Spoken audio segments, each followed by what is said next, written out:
Okay, welcome back for session 2 on fallibilism.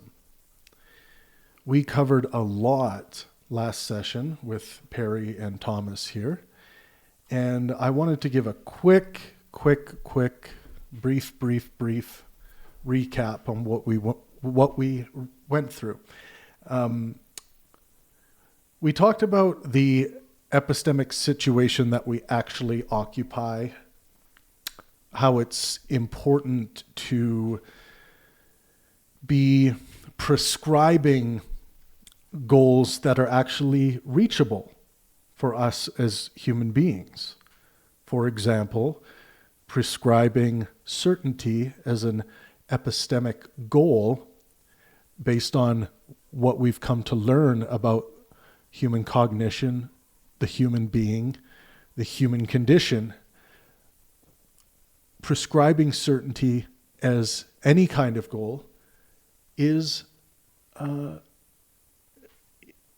it is just plain out wrong and incorrect to do, because as far as we know, human beings are not capable of incontrovertible certainties of any kind, even if we profess otherwise. An example of this would be the Christian who claims dogma. They claim that, they believe in the Christian God in an incontrovertible sense. It's incontrovertibly true to them that God exists. Just because they claim this does not mean that's where they sit cognitively. That doesn't mean that is where they actually sit when it comes to what a human mind can accomplish or the state of a human mind can be.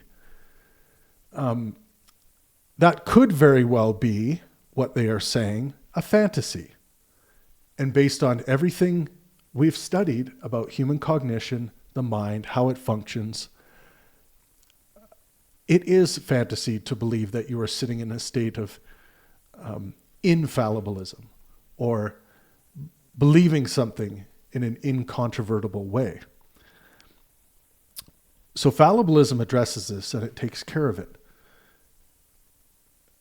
The epistemic situation that we actually occupy is that human beings shouldn't only celebrate fallibilism, but we are by our nature fallible. So we are by our nature open to revision on anything.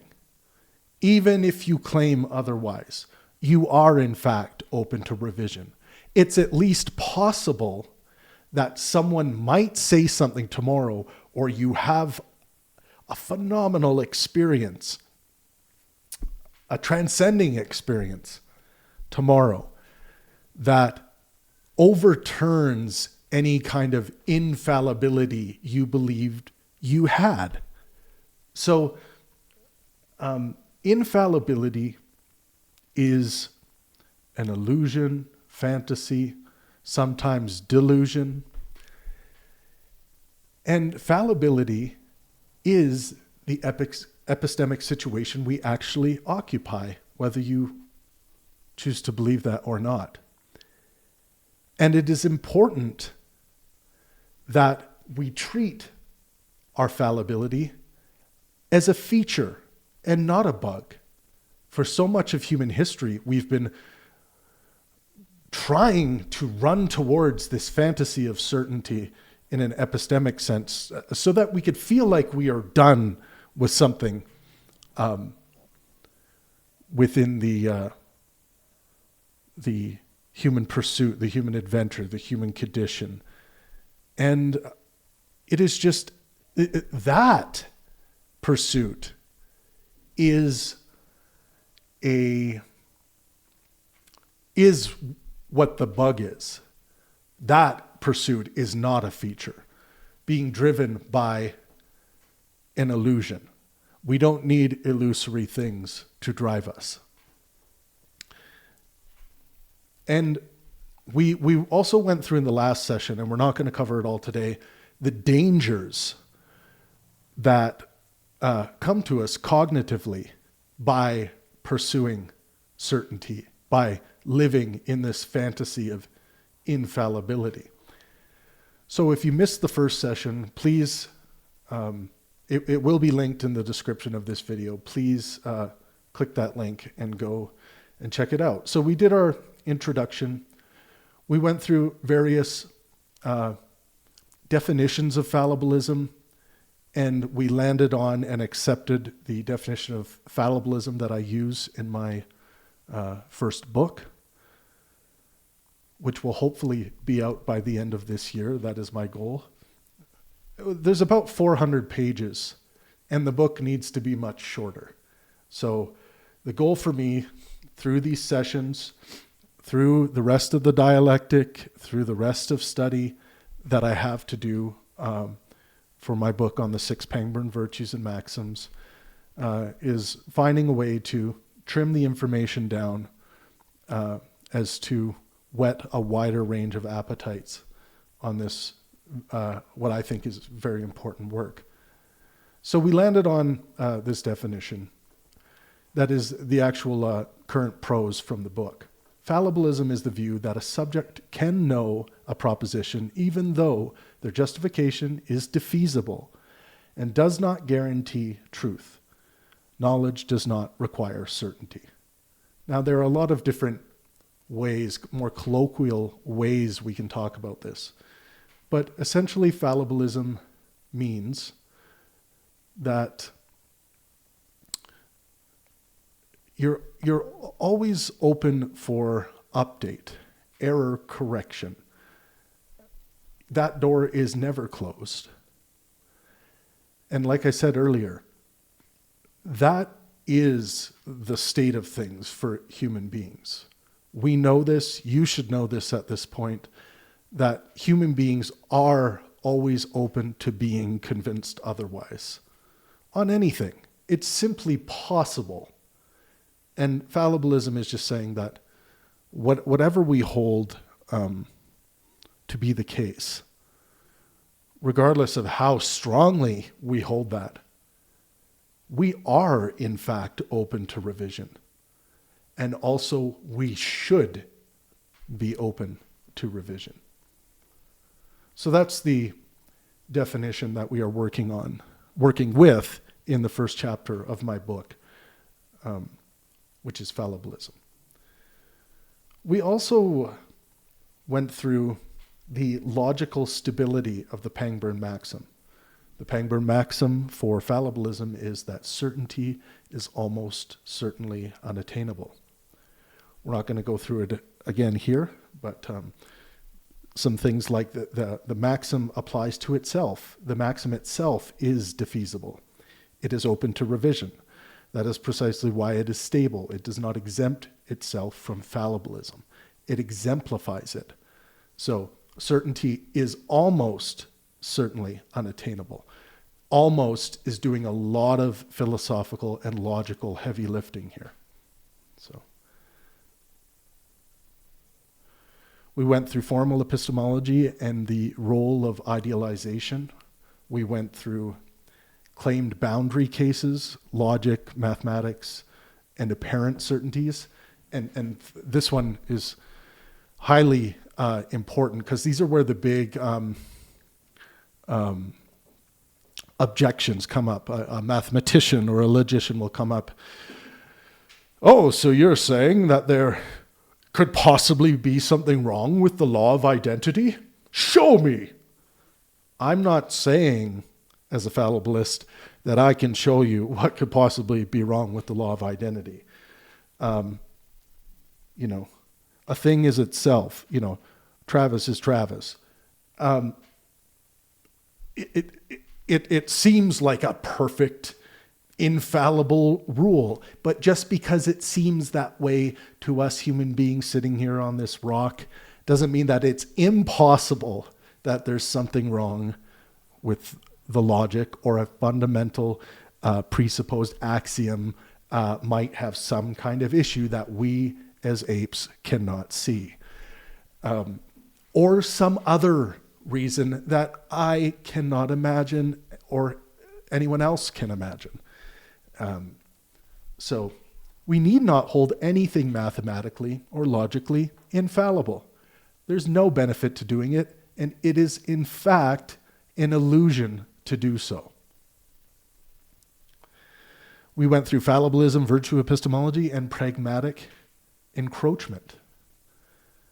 We don't have to touch on too much there right now. Again, go back and check video 1. It is 3 hours.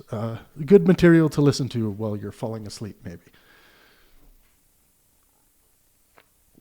We got into the taxonomy of fallibilism, where fallibilism sits categorically in philosophy, and where people make mistakes. So yeah, the taxonomic conceptual clarification of fallibilism. Fallibilism, before it had a name, we did a little bit of history on fallibilism. I am normally not too big on needing to dig through history to discuss philosophy.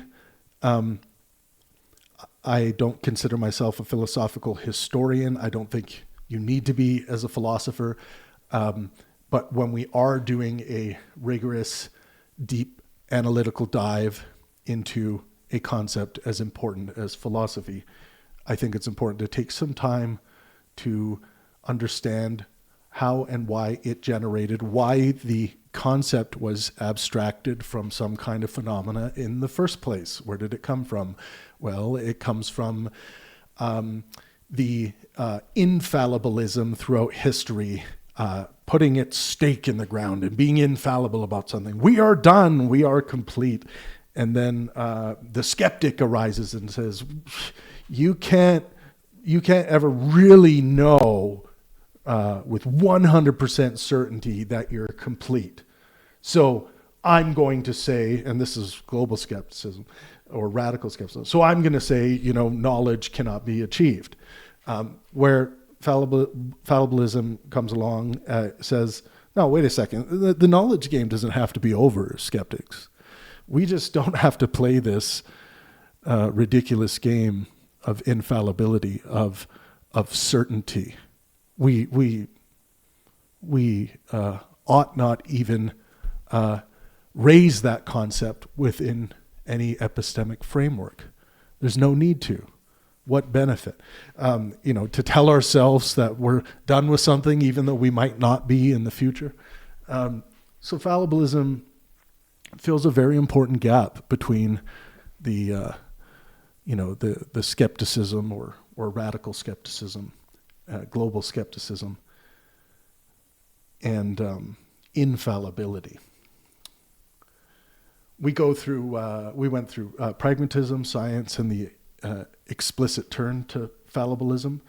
Fallibilism is the leading accepted conceptual framework of dealing with reality and the human condition in academic philosophy. It's quite rare to run into thinkers at that caliber that aren't fallibilists, and it makes sense. But the thing that's missing is that fallibilism needs to not only live in that meta-epistemic, metaphysical zone. It needs to be at the forefront of how we act in the world. It needs to be how we measure each other morally. It is of high virtue, in my opinion, and why it's the first virtue in Pangburn philosophy to be fallibilistic, to be open to revision, even on fallibilism. If we're not open to revision right off the get-go, how are we going to know that everything else to follow is correct or remains correct? So, fallibilism as a prior virtue, and we'll get into that a little later today. It's very important. And lastly, we touched on, of course, one of our favorite zones and most important zones to touch on when it comes to fallibilism is cognitive limitations. I know this is one of Thomas's favorite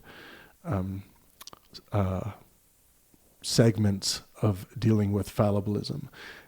There are just a long list of cognitive limitations that human beings have, and these are the ones that are known.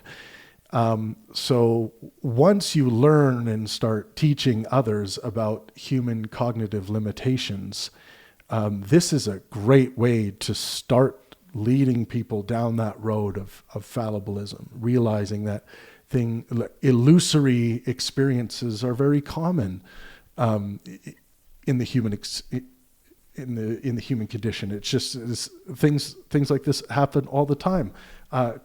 Cognitive biases, anchoring, confirmation bias, overconfidence, all of these things are just normal occurrences that we all deal with. Here's, I think that this is very important, so I should read through this little section because it's going to lead into the next section. So the empirical study of human cognition delivers a decisive blow to infallibilist epistemology. Human perceptual systems are predictive and inferential.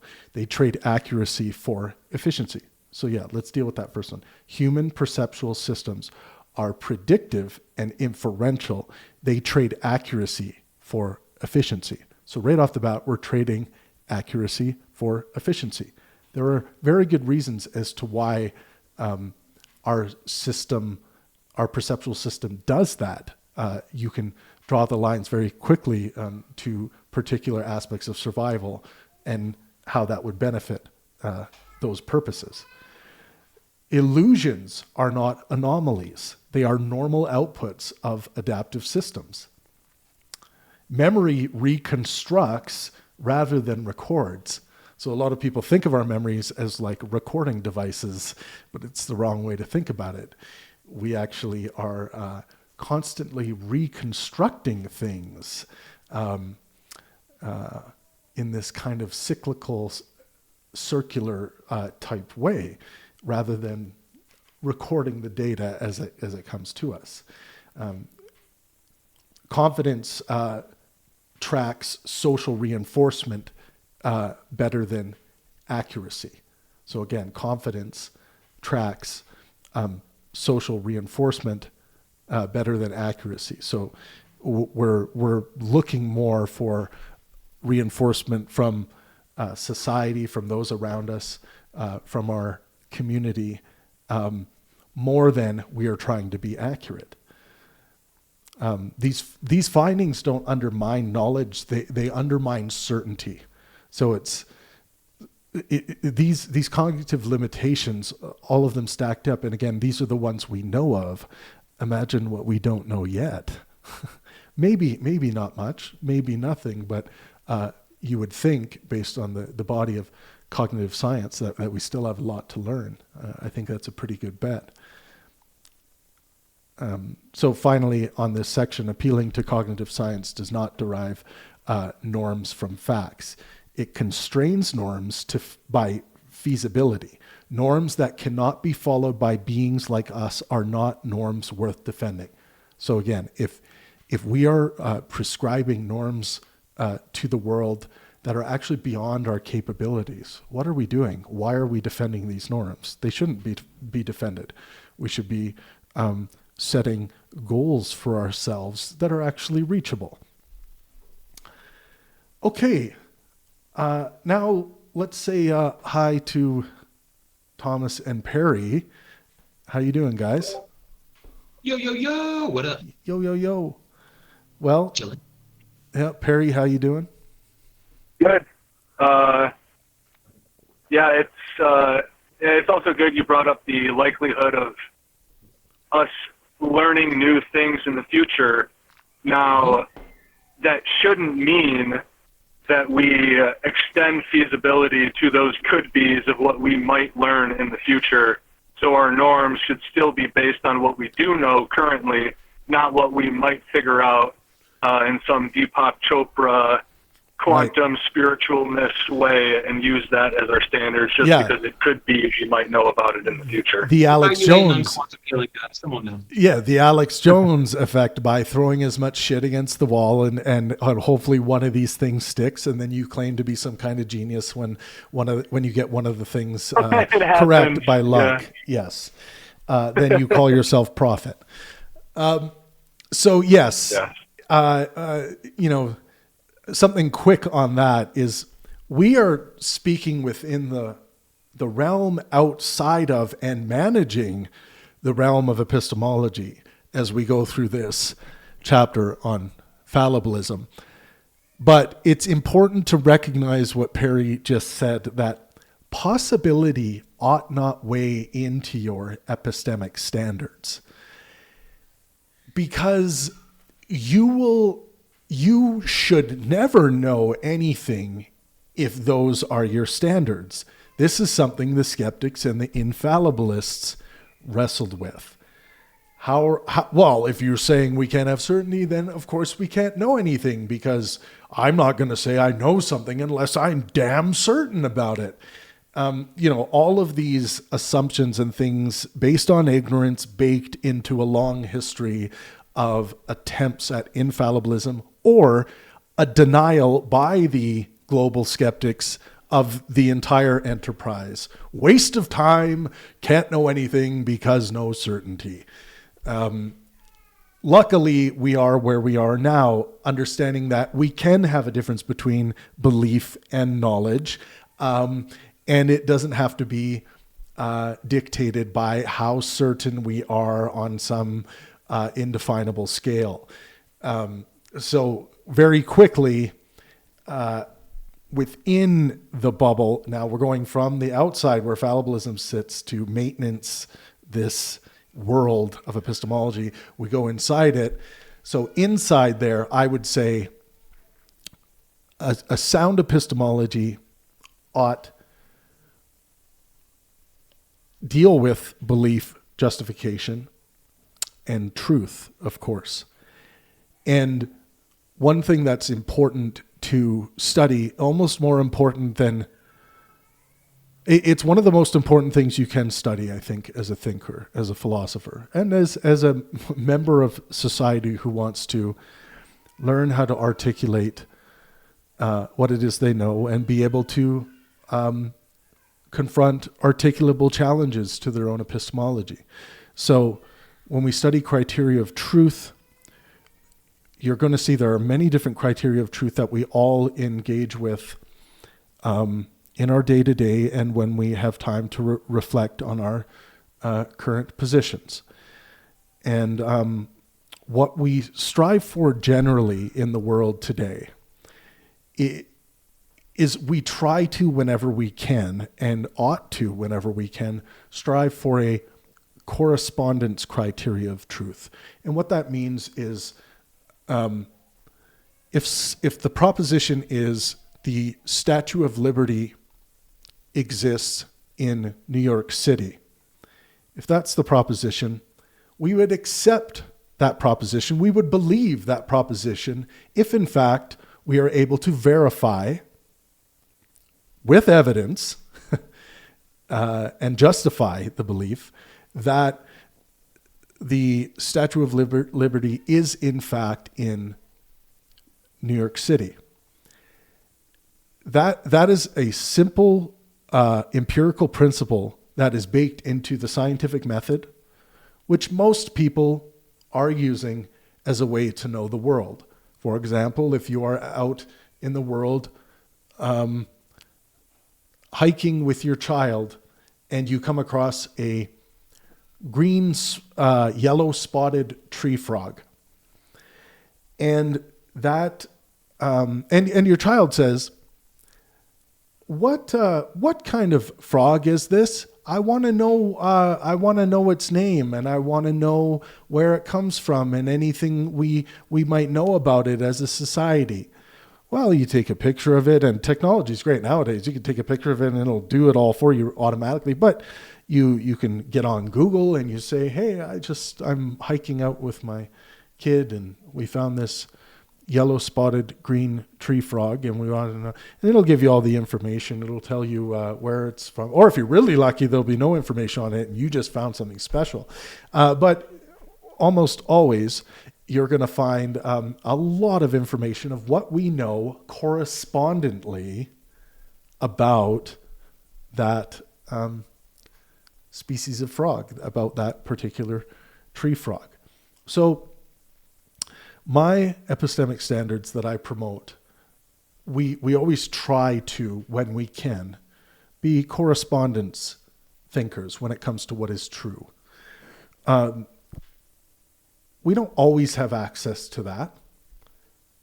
We sometimes are more coherentists, or a blend of many different kinds of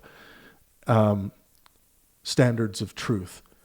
And that's okay. We do this because sometimes we don't have access to the evidence.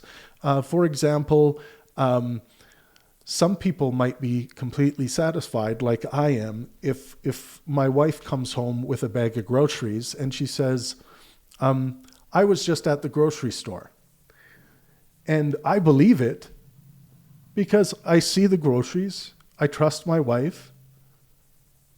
That's all I need to know that she went to the grocery store.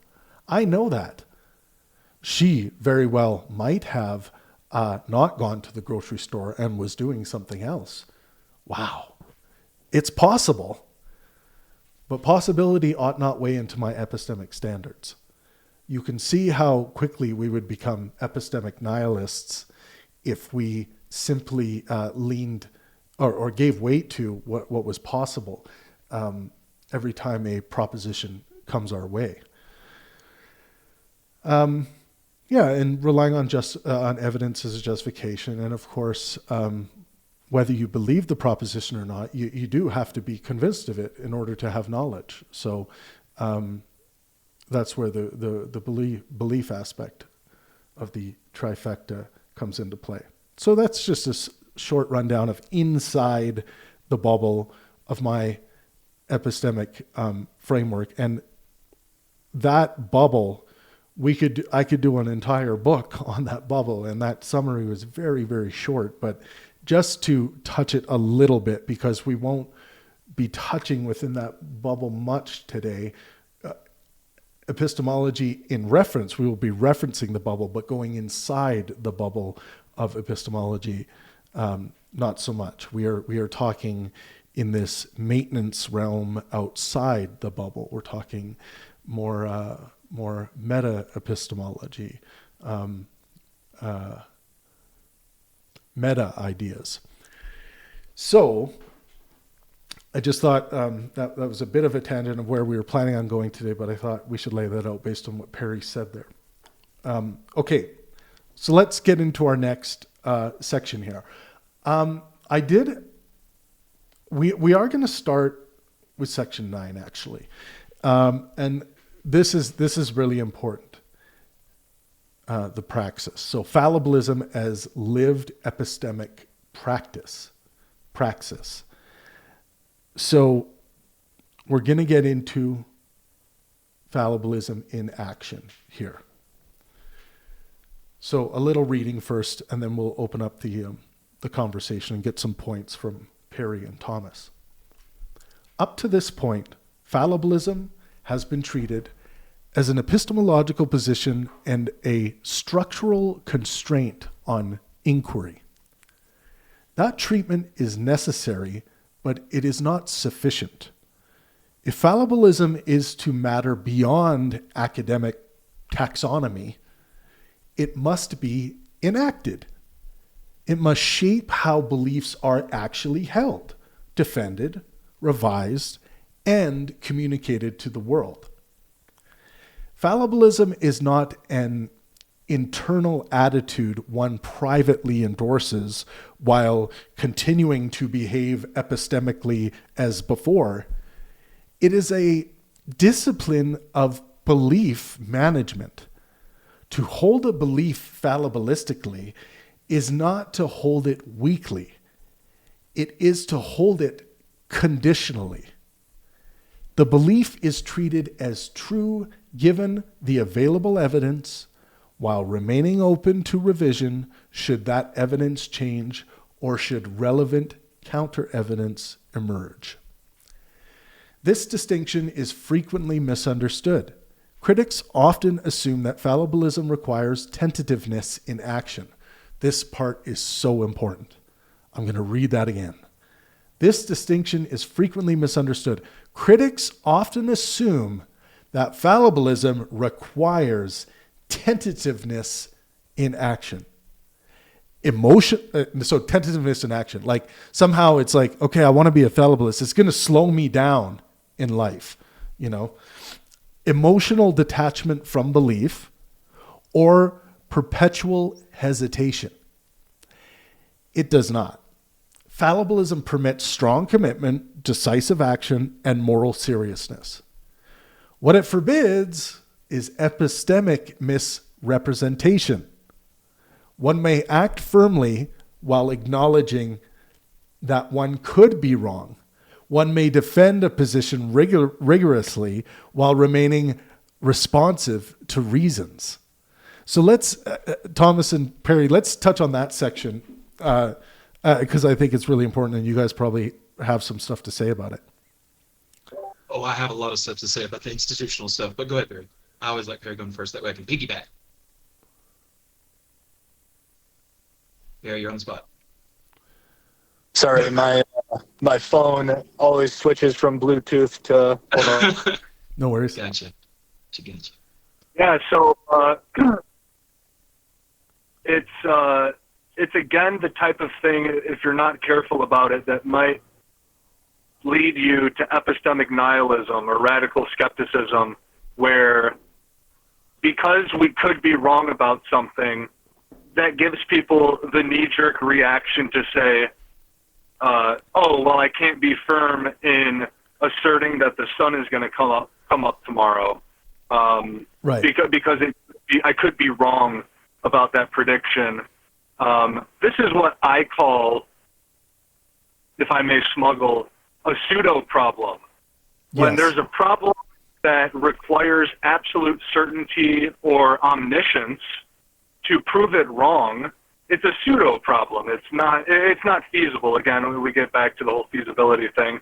But we ought not be, what's the antonym to firm? We ought not be soft in our epistemic endeavors because we could be wrong. And you touched on this last week as well with the whole, personal, well, I don't want to get too much into epistemology, but inquiry is a cooperative thing. It's not a personal thing. Yes. It's so good, Perry. And the pseudo problem, I love that in this context. Like when I claim I know that Bigfoot doesn't exist, someone might come up to me with this pseudo problem and say, but Travis, there are places between the center core of the earth and the surface that we have not looked for Bigfoot. That's a problem for you. Yeah. That is a pseudo problem. It is not a problem to my epistemological standards. Just because it's possible that Bigfoot could be, 1 kilometer deep at this part of the earth, dwelling in there, and they maybe have one kid every generation. They just stay there and they have enough whatever. Just because that's possible, it ought not weigh into my epistemological standards. I can know Bigfoot doesn't exist, even though it's possible that he does, even though I can know, as well as I can know gods don't exist, even though it's possible that they do at some far unreachable corner in this part of this other universe. Like who can say what's ultimately possible? But these are pseudo problems. I agree, Perry. Thomas? They are absolutely pseudo problems. Oh my God. This is the issue. Here, let me say this. I'm not tangenting hard. Fallibilism implies infinitism, which means you have the ability to revise your belief up to a certain baseline of reason and evidence. Where people get into this thing, oh well, fallibilism just leads to an infinite regress. So you're gonna question it forever, huh? You're just gonna be like, you never can settle on anything. No, we have reason and evidence based on the constraints that we have to deal with in reality, and that's where we make those stopping points, because we realize that those can be revised, they can change and become more accurate. And also that is a misunderstanding that whoever's saying that critique between global skepticism and fallibilism. Yes, it's just a sheer yes, misunderstanding. Bingo. Yeah. Yes, bingo. That is the big thing, and this is why it like institutionally, if we want to go back to that, basically. So what I've been looking at today in 2026, there's a lot of it depends on social rules, all the institutional effectiveness we have, and these social rules need to be methodological, and so that we can reform and improve them based on behavioral standards and new research and based on the specific context, things like that. If there's no way to revise rules and improve them in institutions, that's just not how nature works. Everything is dynamic. It has to change or it breaks. We have to bend within reason and evidence. We can't just try to be certain we will break.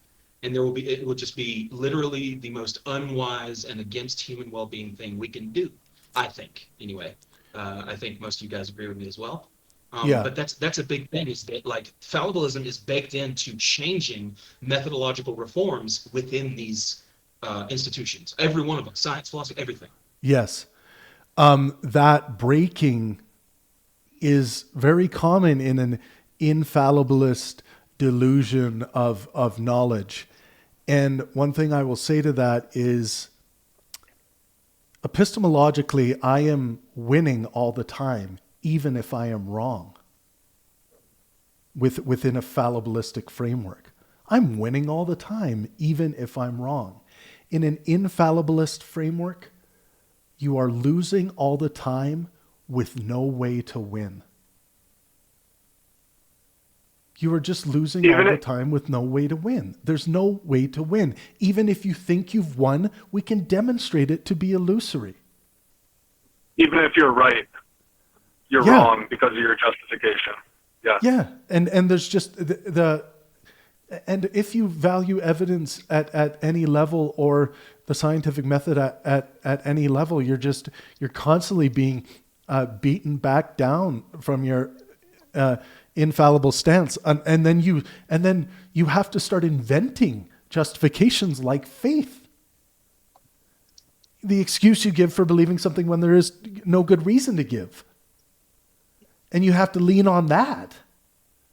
And then the fallibilist comes along and says, well, okay, you found this faith thing, but can we at least, after 24 hours of straight dialectic on faith, and it's getting so frustrating. It's like, can you at least just admit to me that it's possible that your faith could be wrong in some imaginary universe that possibly exists?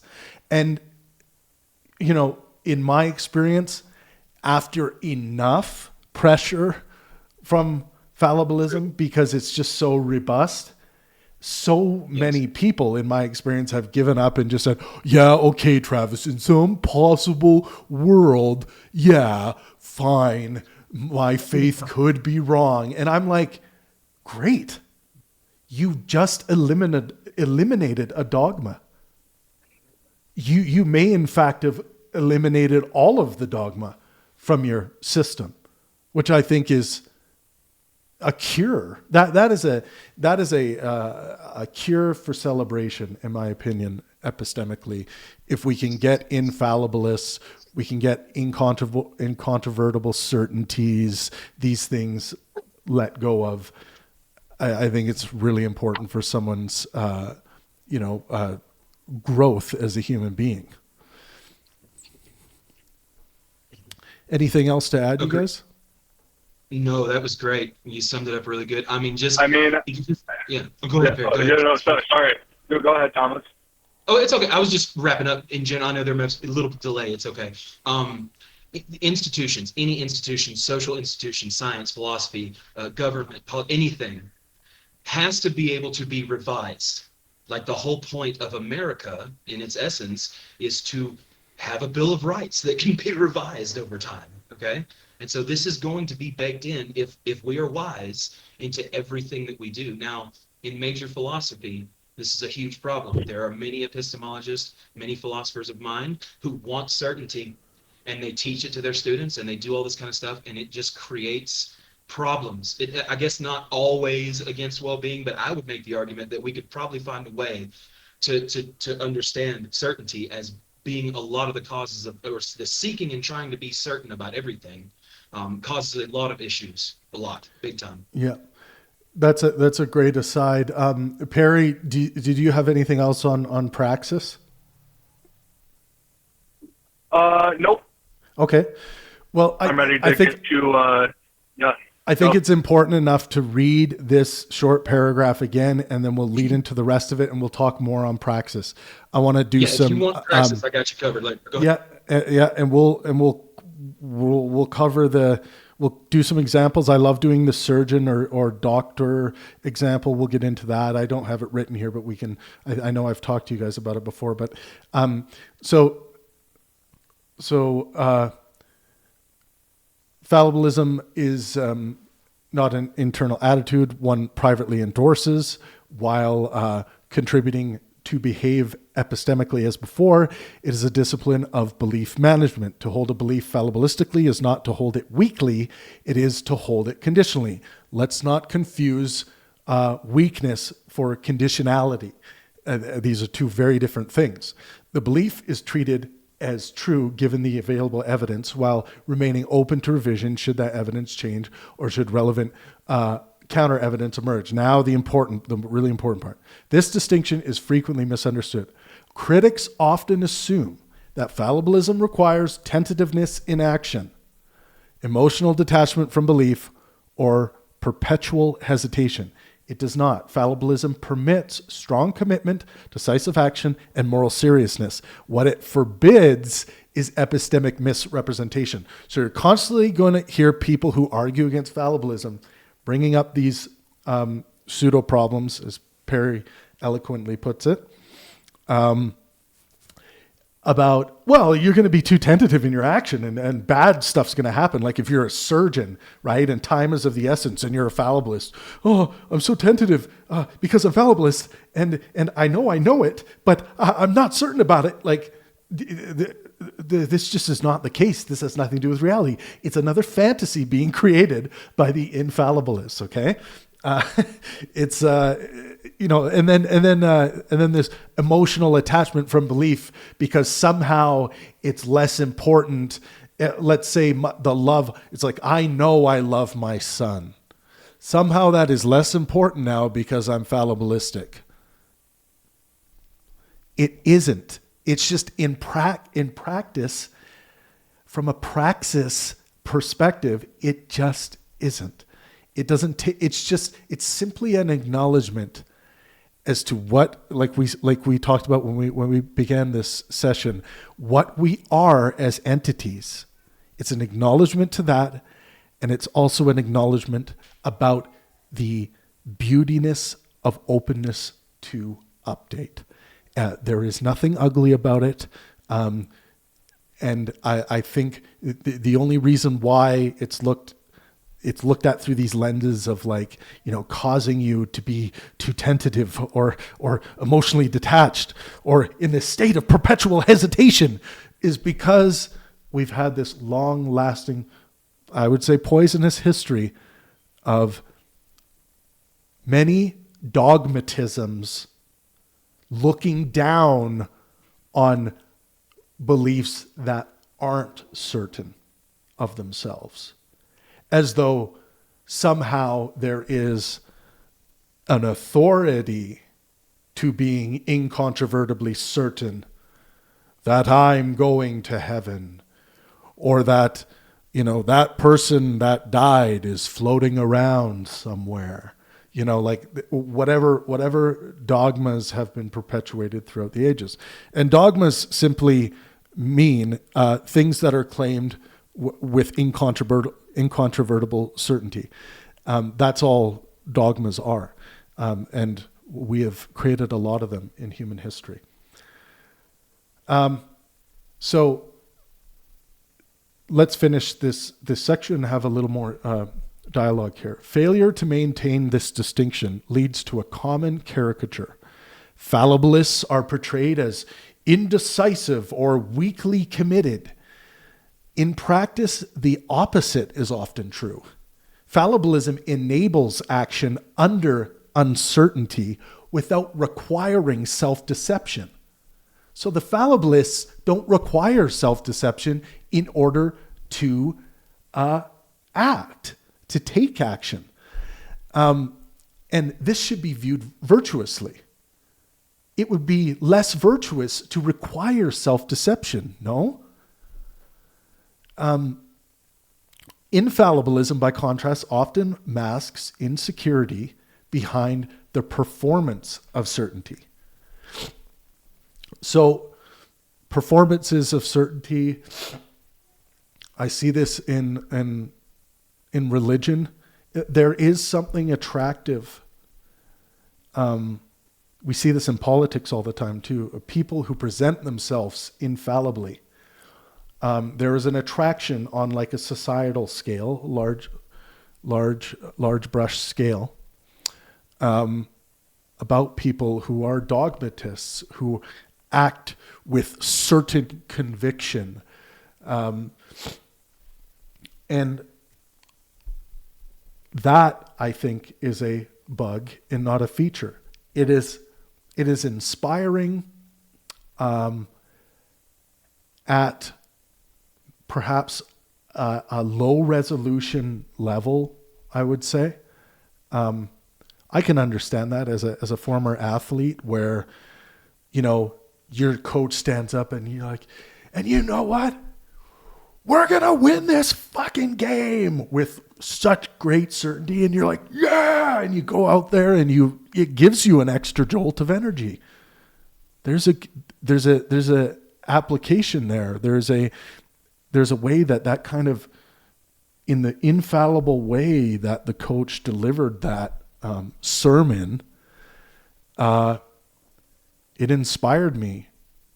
It was a performance of certainty to perhaps mask an insecurity, because the coach doesn't absolutely know, as we've already discussed, we can't, that the team's going to win.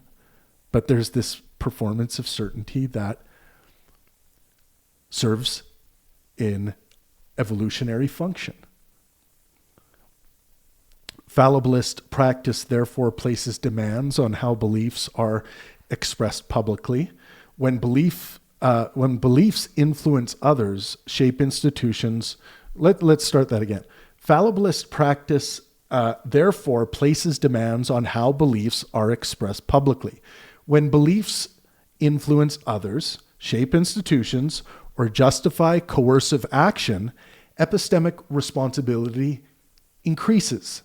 The greater the impact of a belief, the stronger the obligation to articulate its grounds clearly, to acknowledge uncertainty honestly, and to revise when warranted. Private sincerity is not enough. And again, remember, we're talking about praxis here. The action, fallibilism in action. Private sincerity is not enough. History is full of sincere dogmatists. What matters is responsiveness to correction. A belief that cannot be revised, no matter how sincerely held, has ceased to function epistemically. A belief that cannot be revised, no matter how sincerely held, has ceased to function epistemically. Where is it? I would say it is hovering somewhere under this epistemic bubble.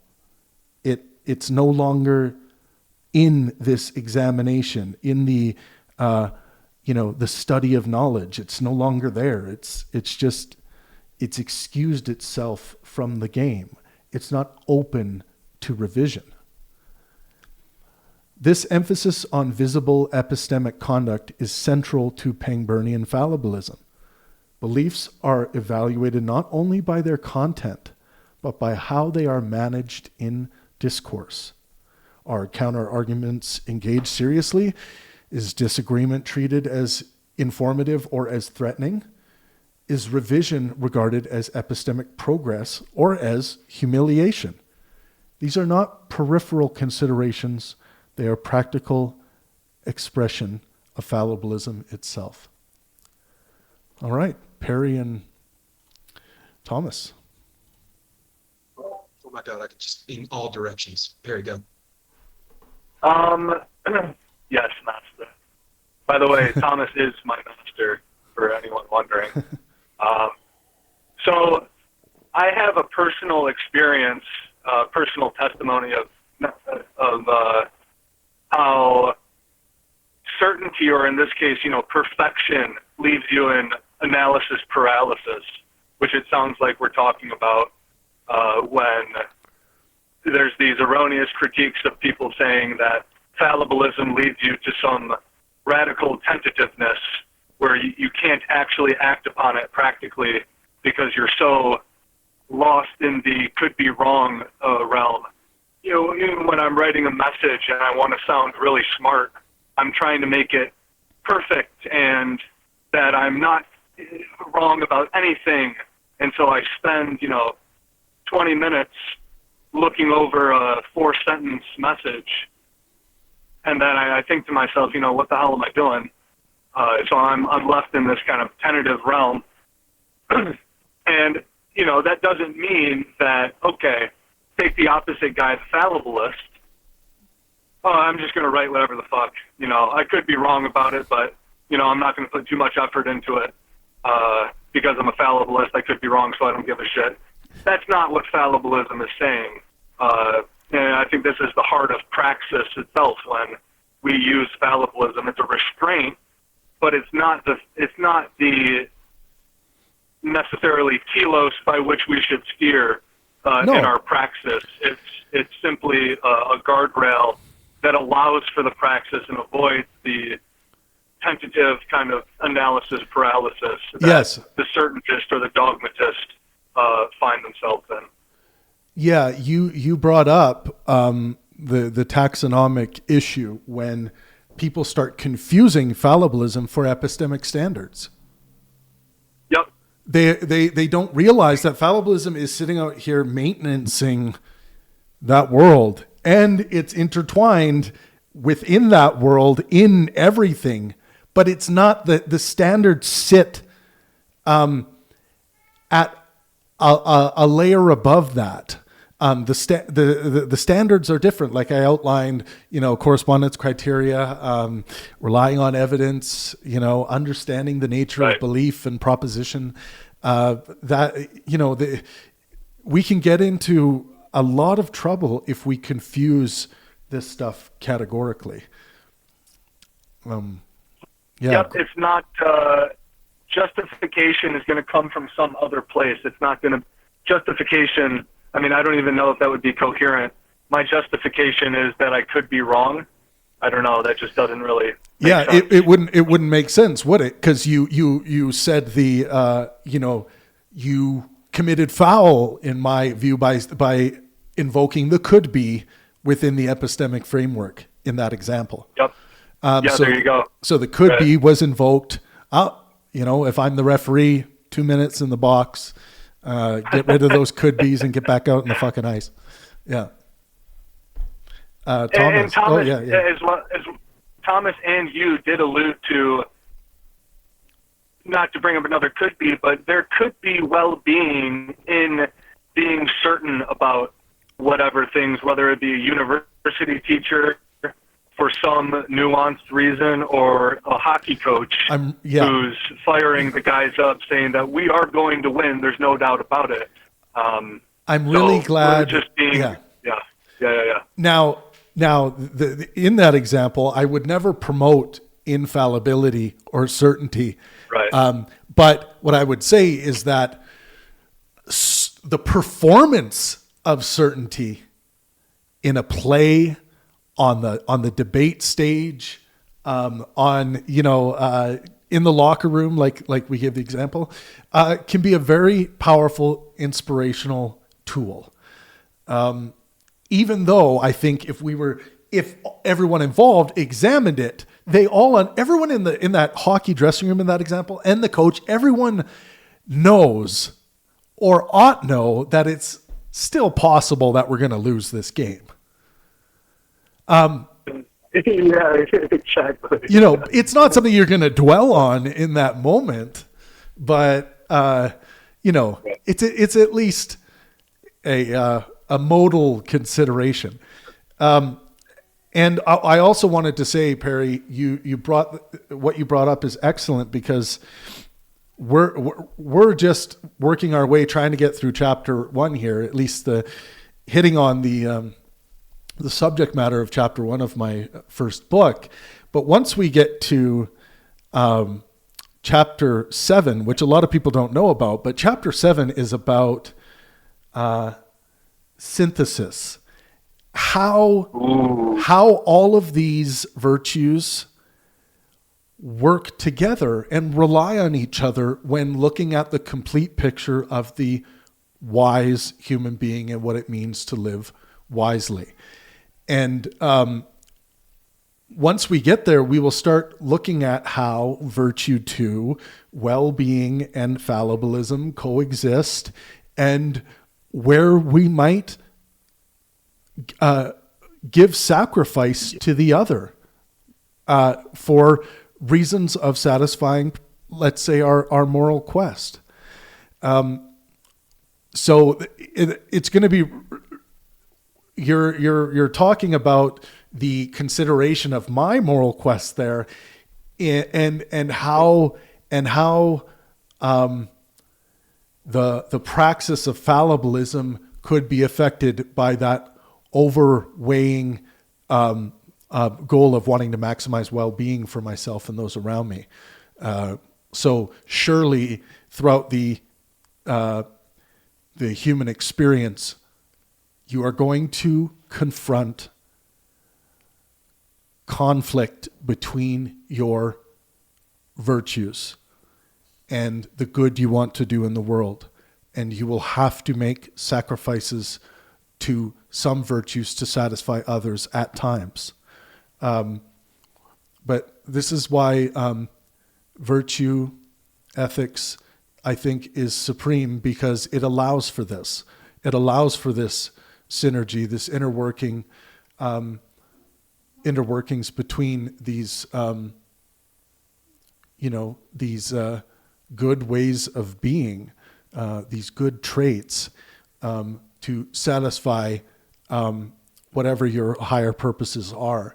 And for me, my ultimate at this time is to maximize well-being, that is physical, mental, and social health for myself and those around me.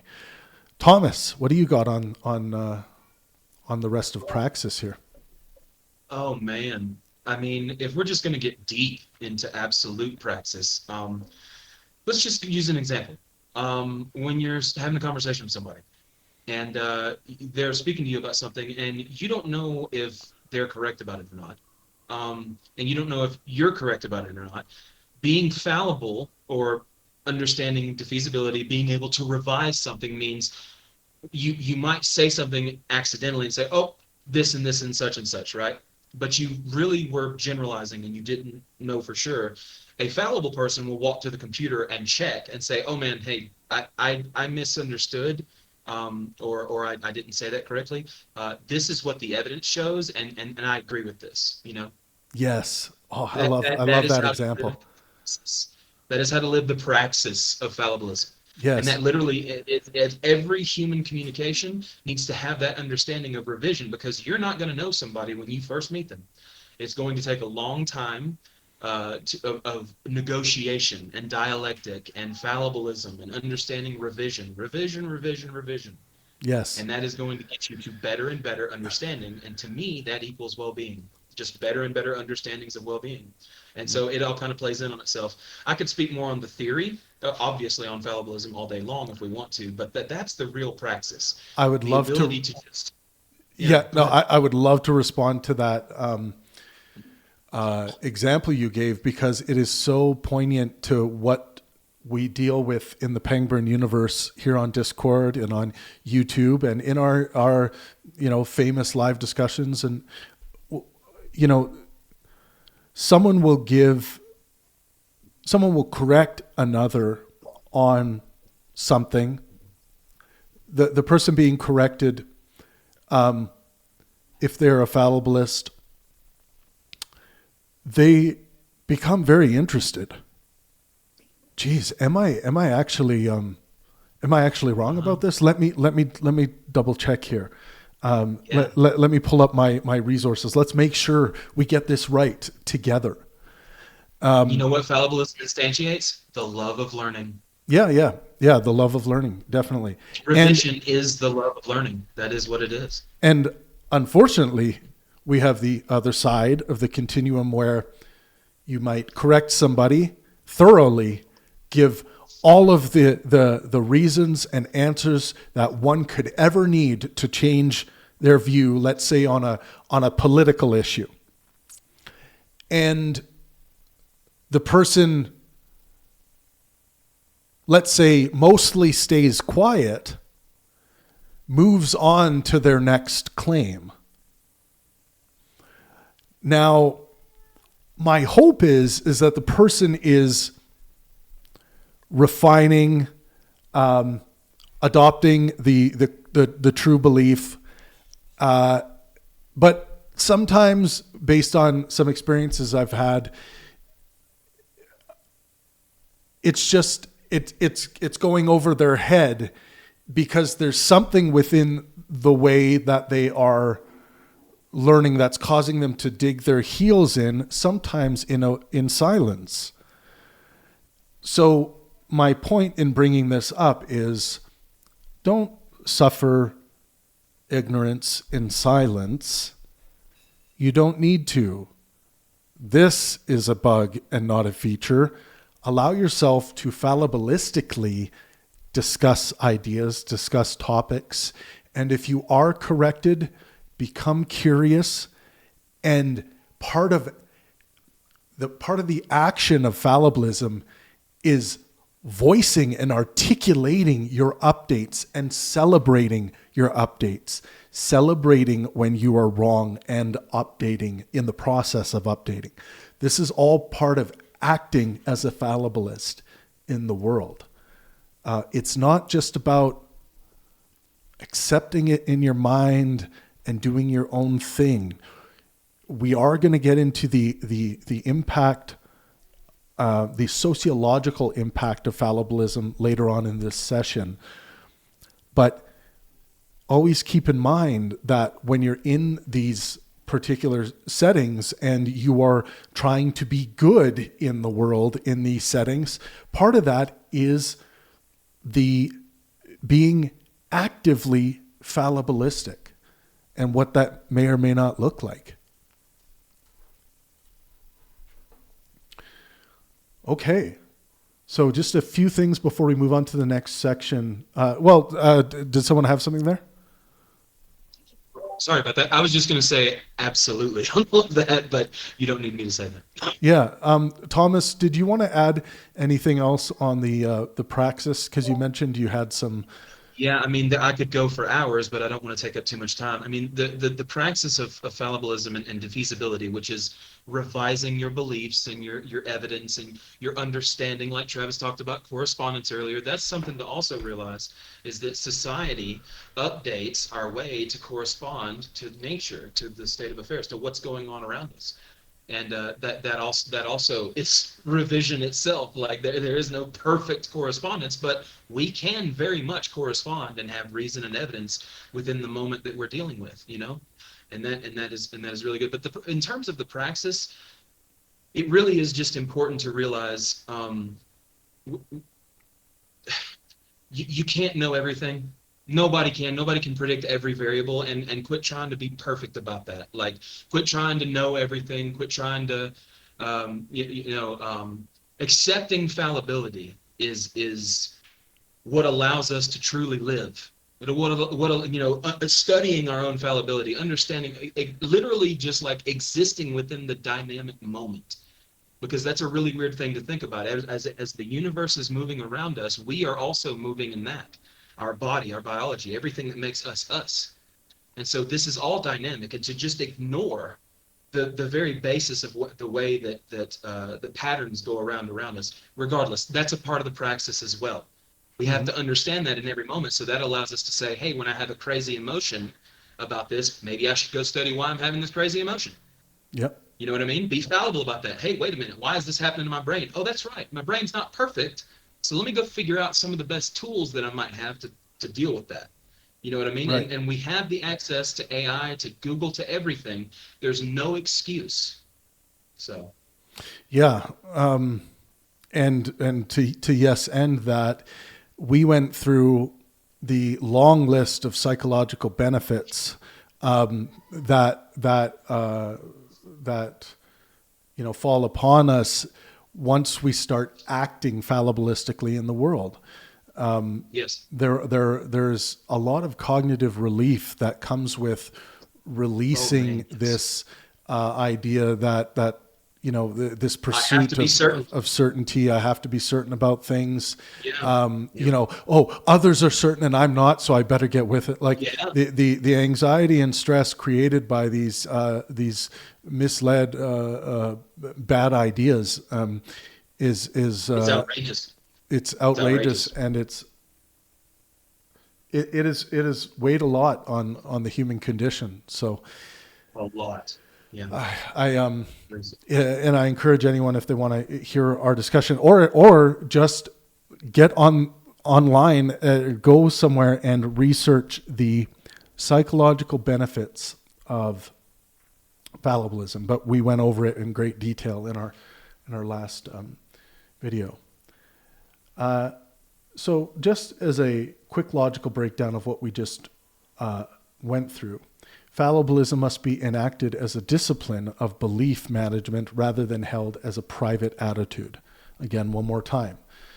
The core claim of this section we just went through is fallibilism must be enacted as a discipline of belief management rather than held as a private attitude. The supporting premises for this is that beliefs guide action and affect others. Conditional commitment allows decisive action without misrepresentation. Sincerity without corrigibility is insufficient. Public belief expression carries heightened responsibility.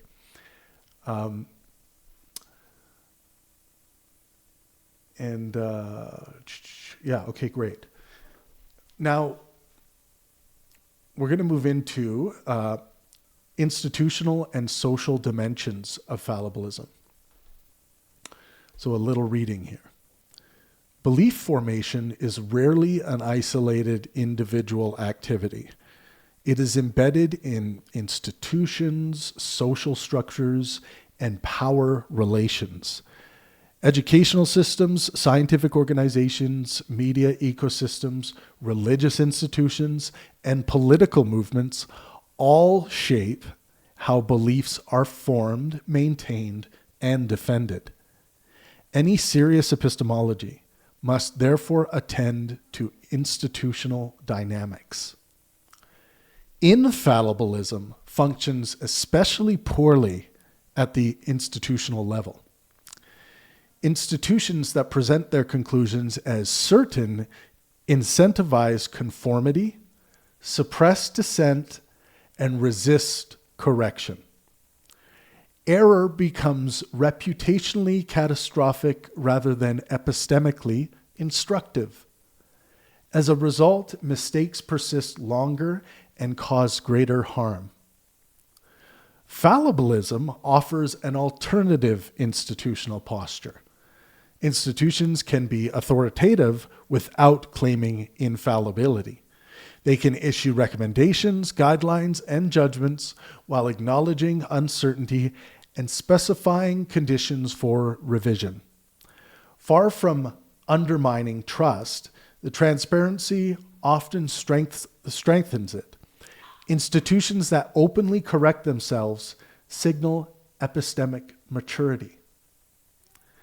A common objection holds that public acknowledgement of uncertainty undermines confidence. People, it is said, require certainty in order to trust institutions. This objection underestimates the public and misunderstands trust. Trust does not require certainty. It requires honesty, accountability, and demonstrated responsiveness to error. Institutions that pretend to certainty and are later proven wrong erode trust far more severely than institutions that acknowledge uncertainty from the outset.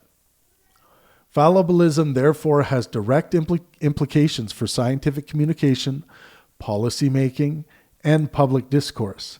It encourages institutions to articulate not only what they believe, but why they believe it, how confident they are, and under what conditions revision would occur. This practice does not paralyze decision-making, it disciplines it. So, talking about institutions and social dimensions, scientific communication would be one where, of course, it's obvious people don't want this false certainty in that community to be communicated. They want whatever the findings actually are. They want the published goods. They want the scientific consensus. This seems to be different in the political arena.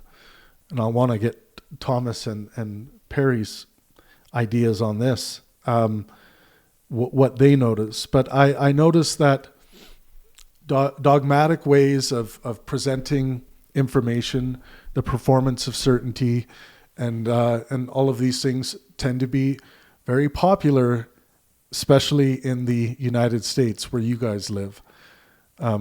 You currently have a president who's a walloping infallibilist in almost every regard. So, and that should be a problem. What we heard, I think there's this thing where sometimes this incontrovertible certainty that pours out of one, this overconfidence with very little support, can sometimes just seem as like a very attractive level of confidence that you want in a leader.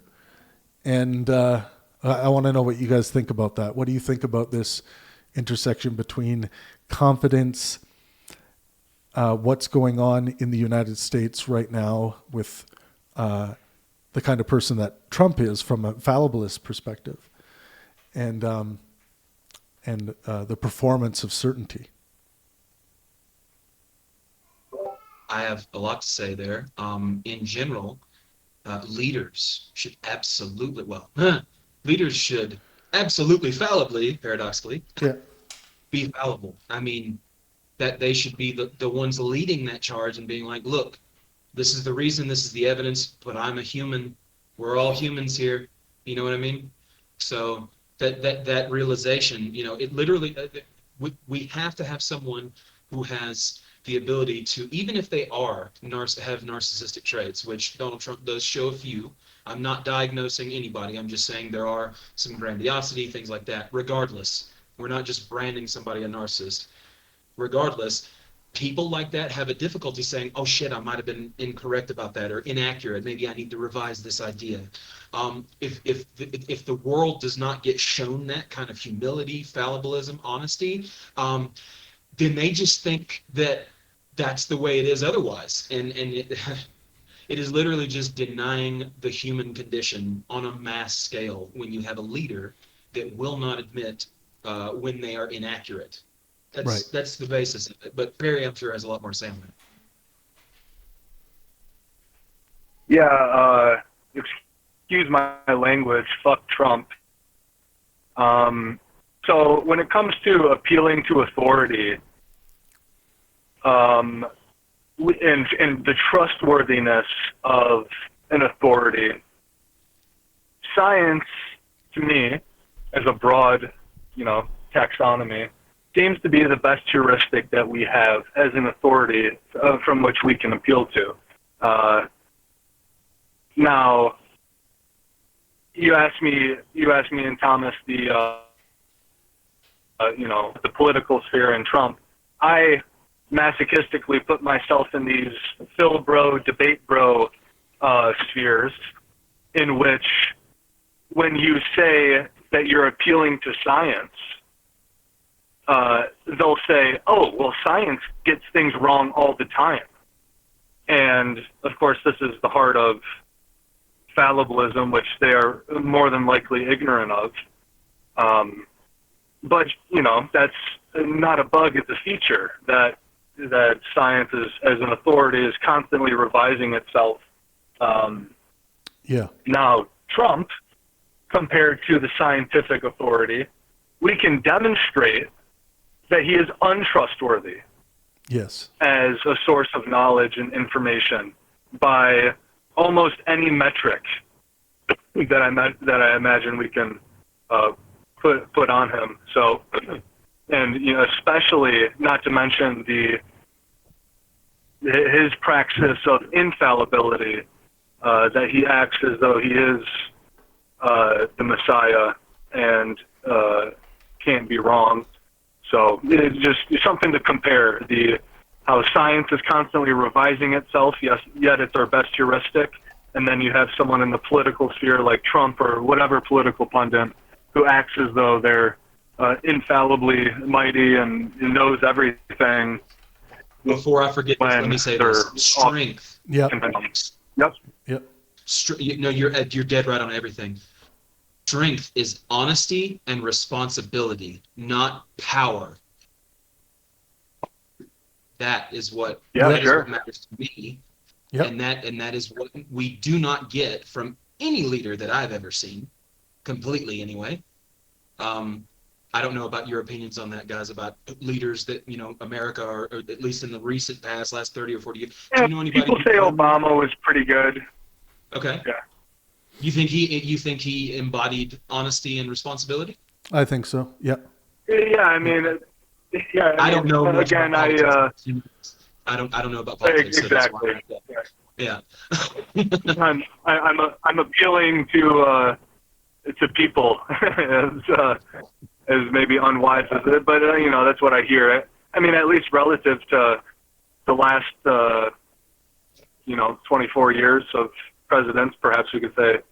Anyway, we're not here to talk about Obama and stuff, but I imagine that he is trustworthy, very, very trustworthy relative to here's Donald. Just as a comparison, yeah. Trying to understand why infallibilism, or the performance of certainty, is attractive to, let's say, the American people, at least attractive enough to elect this infallibilist. Let's look at a couple things. So infallibility can signal dominance. And that can be confused with accuracy. So let's look at evolutionary psychology for a sec. That confidence is often misinterpreted as competence. So dominant displays historically correlated with survival and leadership. The brain uses heuristics, not truth tracking, under time pressure. These are some things we know about evolutionary psychology. Trump's refusal to admit error functions as a dominant signal, not an epistemic one. So for many voters, especially under stress, dominance is subconsciously equated with protection. So this dominance language of infallibility can lead people by this dominant signal to equate that with someone who will protect them.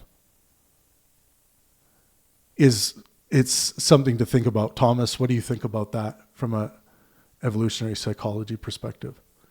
There is a lot there. I mean,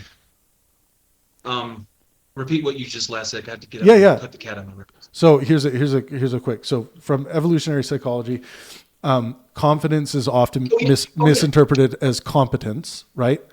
So Trump's giving out these dominant signals through infallibility, the way he talks about his own ideas and what he thinks he knows. Yes. And voters can just and then I'll let you go.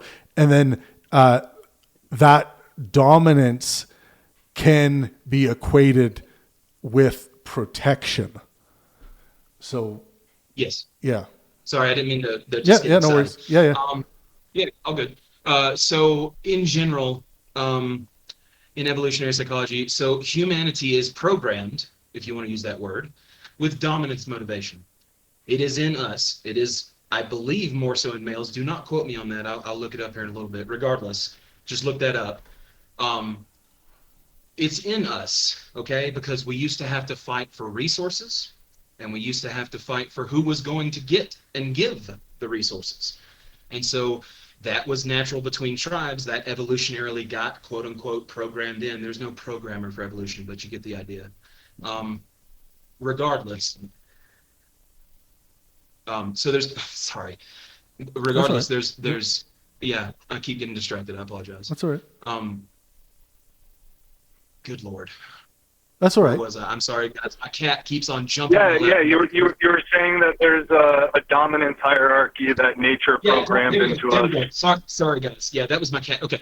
So yeah, dominance hierarchy. It's always going to be that way. It was always that way in the past. Sorry, because we needed those resources. Nowadays, we play that out in the social, in the governmental, in the corporate world, where we move up ranks in social hierarchies and things like that. We don't necessarily anymore have to well, it still kind of is on a world scale about resources, you know. So the dominance motivation is there, and it's in everyone to have that in any time we interact with another human. But it doesn't have to be how we do it. You know what I mean? Right. And the problem is that kind of behavior over a long time has been rewarded, you know, in a lot of different ways, and it sometimes gets results in a quick way, you know, and that's you know, moving up, dominating someone, or, you know, that is the opposite of fallibilism.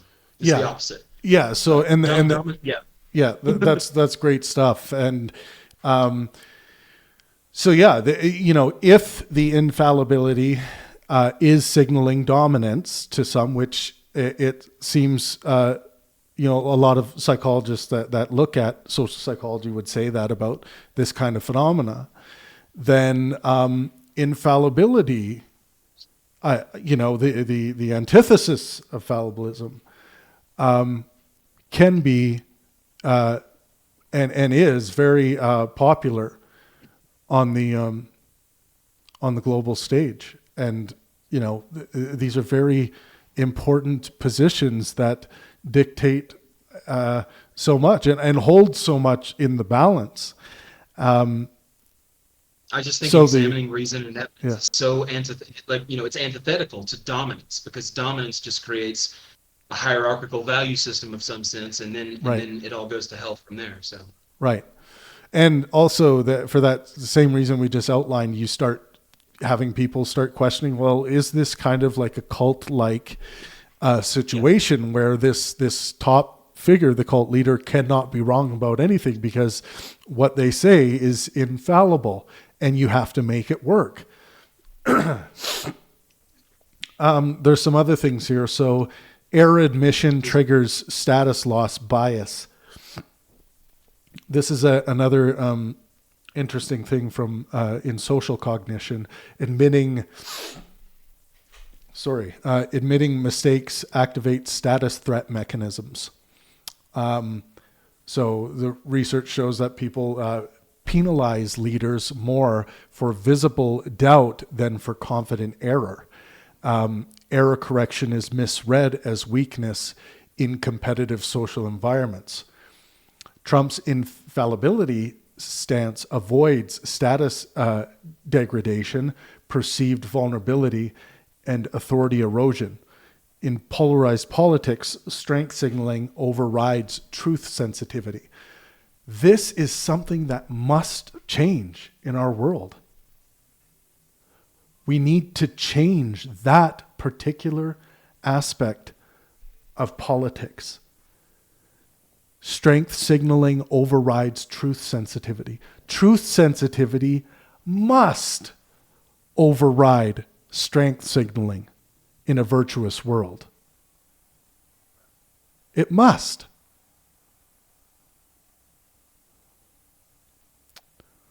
Hear, hear.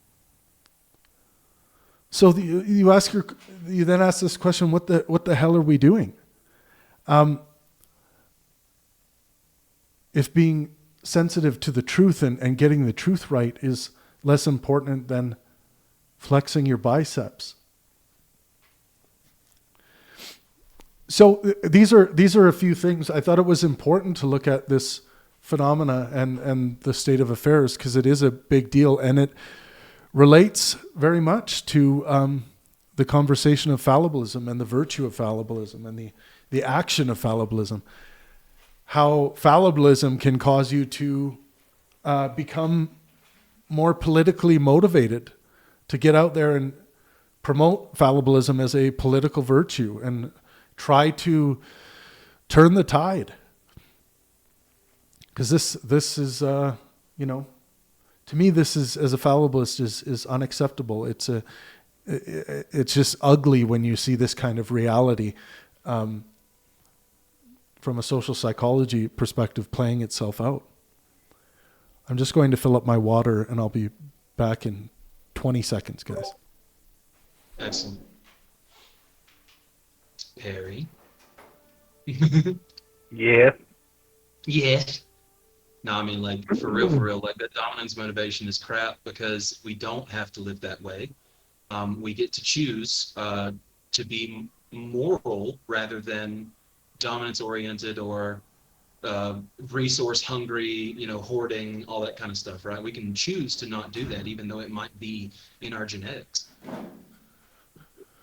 Yeah, that's fascinating, and I'm sure there's a good amount of factors that go into it. I like to say a good president is someone who can be a sheep in wolf's clothing. Sometimes, as Travis was alluding to, many people are attracted by the dominance appearance of someone because it appears as though that they're competent as well. So you kind of have to be, in the sheep in this case, is someone who's actually competent, but who also appears to be dominant and confident. And by the way, Travis, I was going to mention the Dunning-Kruger effect once again, but it seems you've already done so indirectly, bringing up competence and confidence. Those are the two X and Y axes on the graph. So, yep. Sometimes the most confident people are so confident that that people don't even stop to question their competence. It's just that they're not. I almost said aura. Their charisma is just through the roof, and they know how to tell you the right things. They're full of so much energy, and it can kind of make the competence part, which should be very important, seem less significant because this person has so much charisma or so much confidence. Rhetoric is what leads people to certainty, not reason and evidence. Yeah. Here's the scientific breakdown of this section we just went through. Here's the mental health impacts. And again, we're talking about institutional and social dimensions of fallibilism. Fallibilism and its mental health impacts. Institutional transparency reduces ambient uncertainty stress at the population level, particularly during crises. Mistrust and conflicting certainty claims are associated with heightened anxiety and distress. So, yeah, it's all fun and games when one person has the certain claim. What if another authority, basically with equivalent power, starts claiming a different certainty that's in contradiction?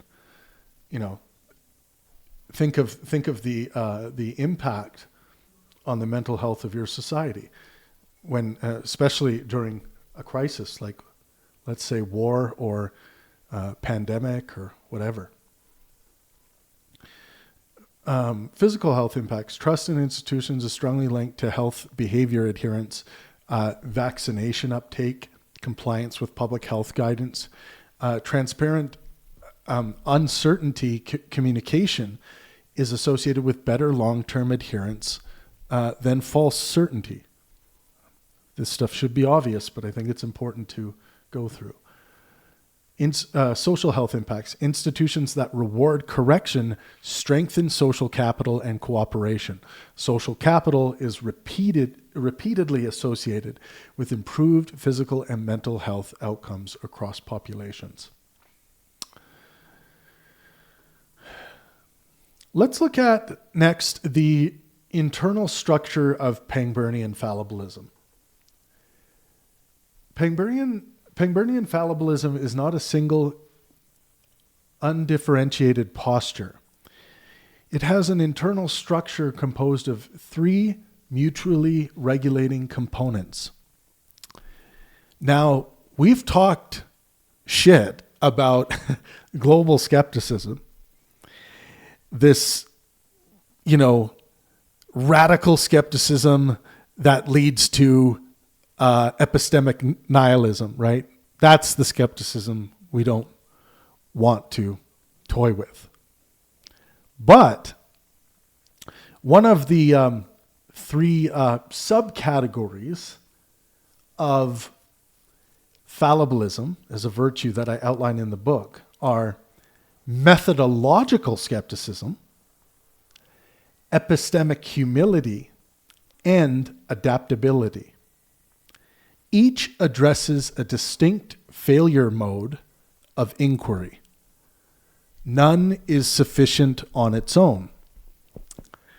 So methodological skepticism is the practice of subjecting beliefs to evidential scrutiny and logical evaluation.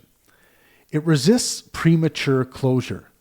It asks whether reasons are sufficient, whether alternatives have been considered, and whether conclusions outrun evidence. Global skepticism, however, leads to paralysis. We already talked about that. Pangburnian fallibilism treats skepticism as a tool, not a destination. Its function is to test beliefs, not to dissolve them. Epistemic humility concerns accurate self-assessment.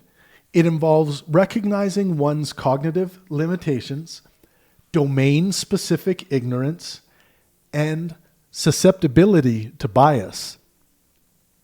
Humility prevents skepticism from becoming asymmetrical. Without humility, agents become adept at criticizing others while exempting their own beliefs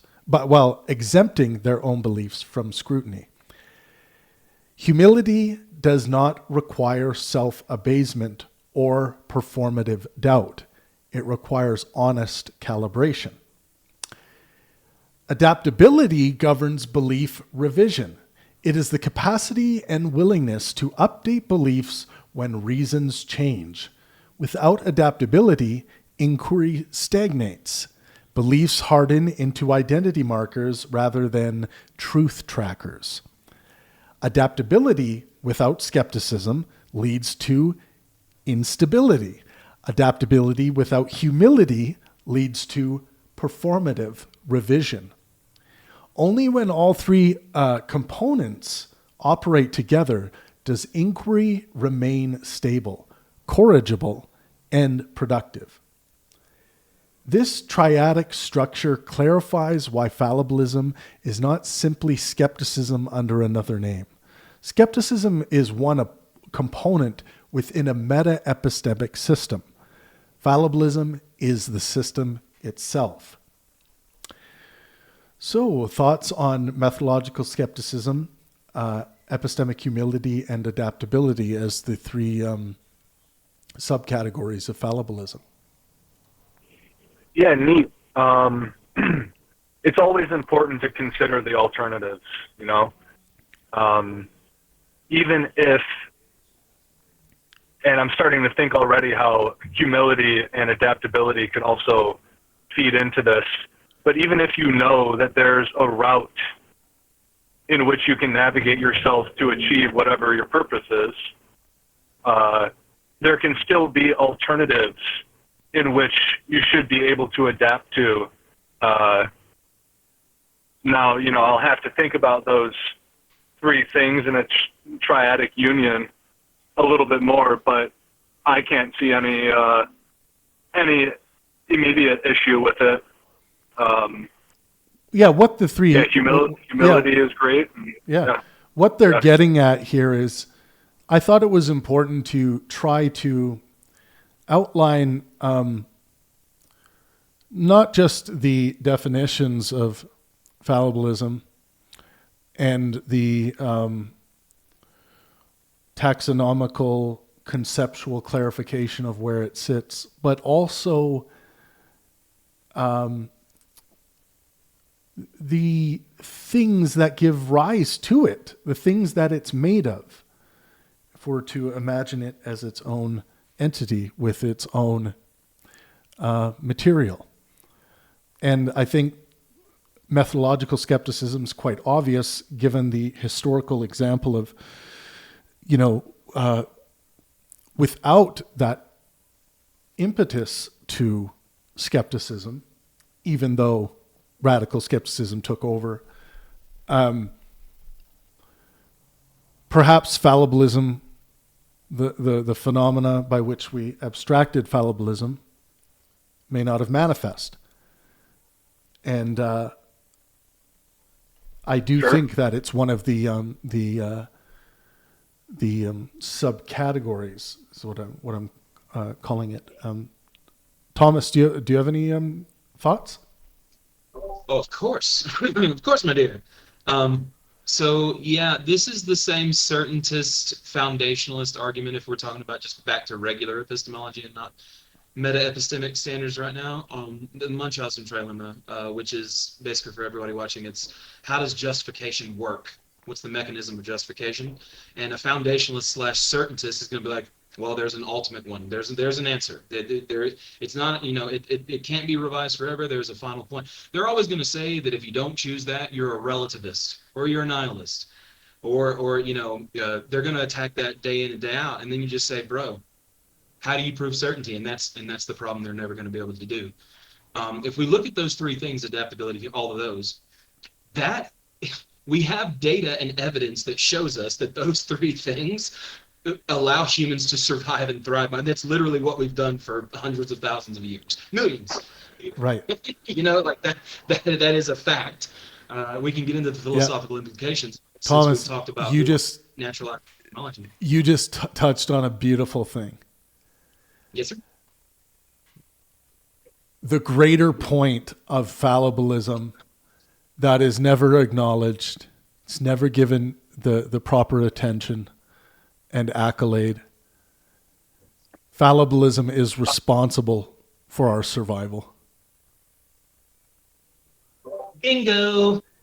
Fallibilism, our ability, the fact that we are open to update, we ought to give thanks to that reality, which Yes. was born into us through evolutionary processes. Yes. And it's an amazing thing that we've tried to that this drive to run from it because of the same kind of fantastical thinking that drives us to create gods and all kinds of other things. It's the same thing to blame for driving us away from one of the most internal, natural aspects of our humanity, and that is that we are fallibilists. Yes, We sir. ought celebrate our fallibilism and ought Indeed. recognize it as the ultimate feature. Yes. If you want to live honestly, facts, you are fallible.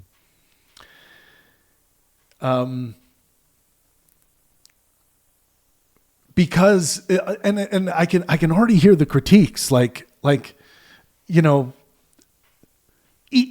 the overbearing asshole of a tribal leader who thinks everything he says or thinks is correct, still in some way he can't escape his fundamental nature of being open to update, or else he wouldn't be successful. You don't think Donald Trump updated a few beliefs in his life? Of course he has. Despite how much he might fight against it, it's part of his nature to be fallible. I'll give you one right now. He used to be a Democrat. He Yeah. used to be a registered Oh, yeah. Democrat. Yeah, exactly. So, there's where we get into the difference of, let's celebrate the fallibilistic nature of Donald Trump and look at his life, right? But then we start criticizing the infallible way by which he governs, speaks to the people, writes policy, digests information, presents himself to the public. So it is, players on this stage, for some reason, gravitating towards this role. Some reasons being those that we just outlined, dominance, giving, the presentation of dominance through infallibility, reaping benefits to your, and helping you to serve your purposes. So there are ways for infallibility to serve your purposes. But are they serving them better and more truthful than they would be served if you were expressing your fallibility and enacting your fallibility? We got to get a set of identical twins and take a longitudinal study and have one of them act infallibly and the other fallibly, and you'll get your answer. Twin studies, yep. That'll be a problem for the one who's trying to be certain. Yeah, poor. Good luck and Godspeed. Well, just have one. The way you do it is just have one grow up a Christian and one grow up a secularist. There you go. Yeah, I was. However, I was gonna. Yeah, go ahead. Yeah, no. Please, it's BS. I was going to talk about it in Job. So go ahead. Hey, real quick. Go ahead, Travis. Go ahead. I was going to jump us back into kind of the topic. So. Yeah, no, I was just going to say that the secularists, the atheists, don't get a free pass on this. I see them very much performing certainty and infallibility. Yep. I see it all the time. So this is not simply an issue of religious dogmatism. Don't think you have escaped this, fellow atheists who I have conversations with, who seem to never be open to revision in how they act in the dialectic. Let's just talk about the elephant in the room. We're talking about religious people on large when we talk about certainty. We really are. Yeah. And a lot of dharmic traditions aren't absolutely certaintists in certain, like Buddhist traditions. There are different sects of Buddhism and stuff like that. Regardless, Christianity, Islam, those are certaintist foundationalist religions. Yep. And that is half the world. Yep. So we have half the world denying. I'm not arguing against religion. They are denying that they are fallible. Well, yeah, exactly. The fact that they could even say that they know an infinite being is ridiculous to me, because how could you ever possibly understand that, even if it was the case? So therefore, you would have to probably admit, how can I even claim this, honestly, to myself or to anyone else, if I can't even know how to comprehend it? This segues perfectly into our next category, yes, ethical responsibility and belief conduct. But before we go there, I want to end that and just add that the biggest problem in the world today that I see when we look at the world as a whole, and I look at issues relating to being threats to human well-being, dogmatism within Islam is a dangerous, it is a danger above any other danger when it comes to religious dogmatism. I worry a lot about what goes on in radical Islamic circles, indoctrinating children into suicide missions, killing and murdering people because they hold opposing views. It should not be unpopular to point the finger at radical Islamists around the world who are responsible for the overwhelming majority of terror attacks on people. And I think when we start talking about fallibilism, dogmatism, we must air that out. And I will say that if fallibility could somehow find its way, infiltrate its way into some of the deepest, darkest corners of Islamism, I think that could do a lot of really good work. Once you are willing to blow yourself up or sacrifice your life because you are convinced incontrovertibly, absolutely certain that you are going to receive your virgins and whatever martyrs prizes you think await you. Once the dogmatism goes away and you're no longer absolutely certain of this, my understanding is that the convictions towards doing these violent acts dissipates. Why would anybody Yeah. ever kill over a fallible belief? Why?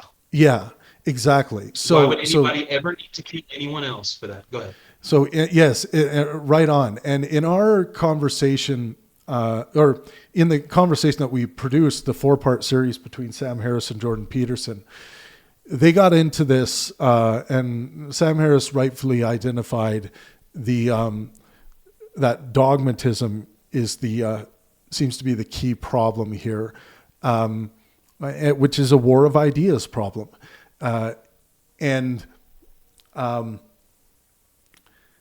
how almost all jihadists believe with absolute certainty that they are, they're acting righteously under the Creator's orders. And the dogmatism has to go first before you have any hope of combating any of the other scriptural issues. Before you have any, I would say, before you have any real luck in changing the world through, Islamic revisionism or anything like that, the dogmatism has to go. We must deal with the dogmatism. I think that has to be dealt with first before you make any real religion and academia. So sorry, I keep doing that. No, that's all right. Go ahead. I look through my little spaces. You guys come in. There's lots to say on this. So there's so much. I mean, yeah. Go ahead, Perry. I've said a lot. Well, we had a friend come in here. I forget his name, but he was a real good faith Muslim Australian interlocutor. And you were really giving him the business and trying to pin him down, like, could you be wrong? And I think he eventually did, through whatever proposition, admit that he could be wrong. Yeah.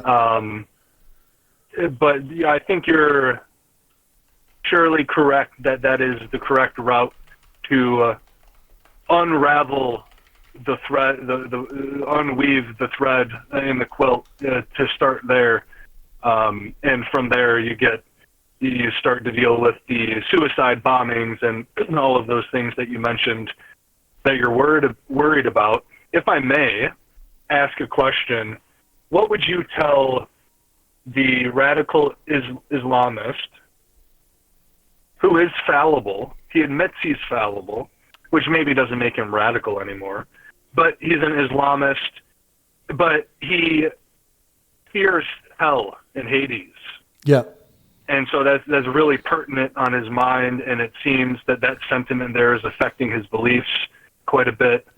How do you go about ethically, since we're now in this kind of this chapter, this segment, how do you ethically go about trying to convince him that, you ought not, should he be informing his beliefs off of this fear? Is he justified in doing so?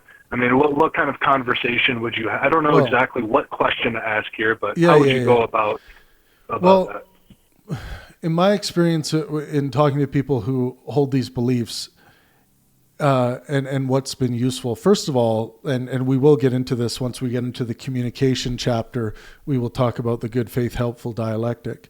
But whatever you do in your communications, let it be good faith and helpful. That is to say, let it be grounded in you being honest with your intentions, and helpfulness can look like many different things throughout the course of communication. If someone's struggling to represent their point, reach your hand out and help them up. Help them represent the strongest perspective of their argument. Just help them. You're not there to destroy them. You shouldn't be. And if you are there to destroy them, you ought to be honest about that if you are to call yourself good faith. But you shouldn't be. You should ultimately care about their well-being. Right. Unless you think quote unquote intellectually destroying them is better for their well-being, which there can be, perhaps some edge cases for that.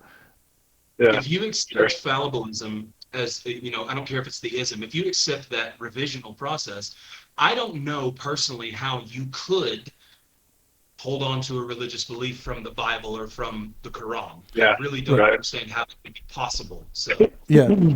So yeah, for sure. And so I would first start with my dialectical minimum requirements, and then I would give a lot of care to their fears.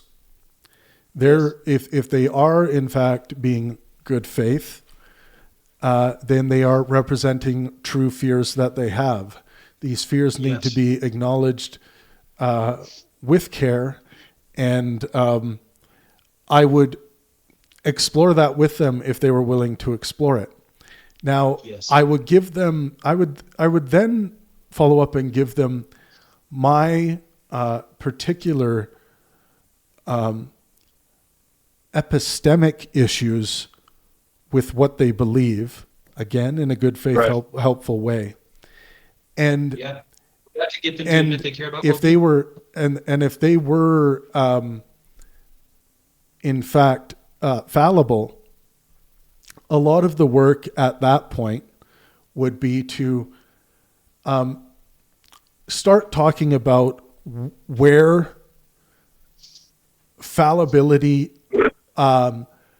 might come into contact under certain circumstances with the things that they fear most. And in this case would be, burning in a fiery pit for all time. And I would hope by the end of that dialectic that they would at least realize that they have someone they can come to get a good faith, helpful conversation out of who disagrees with them. And I would hope that some things I said would provide them comfort, would in some ways seek to maximize their well-being, but also let them know that these feelings they're having, we are all susceptible to our own sentiments, and we all have deep troubling feelings about all kinds of different things. So basically I would be displaying a hefty amount of empathy and enacting all of my virtues to make sure that throughout the course of that dialectic, I would be attempting to maximize their well-being in the throughout the course of it. Yeah, completely aligned and with you on that, and entirely. I know we both are. Crap. What you just said? I had something really good to say. You have empathy and good health.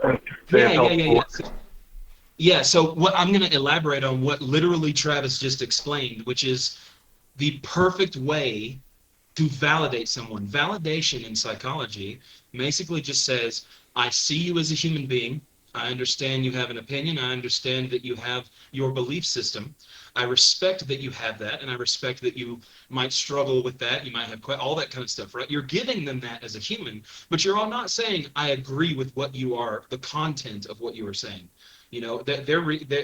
Their description to you could be completely out of context and not matching reality whatsoever, but you can still validate that they are having to deal with that experience.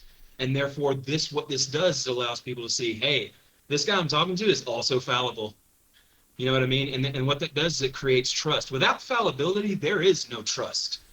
I don't know how to make that any more clear on that one. So yeah, it's you can't show the other person that you're. Yeah, go ahead. Yeah, and it's amazing. Like that again. Like that's one of those, natural aspects of all of our being that that fallibility is there when allowed to show itself, it will. When repressed by some kind of certainty dogma, it will be stifled. So it's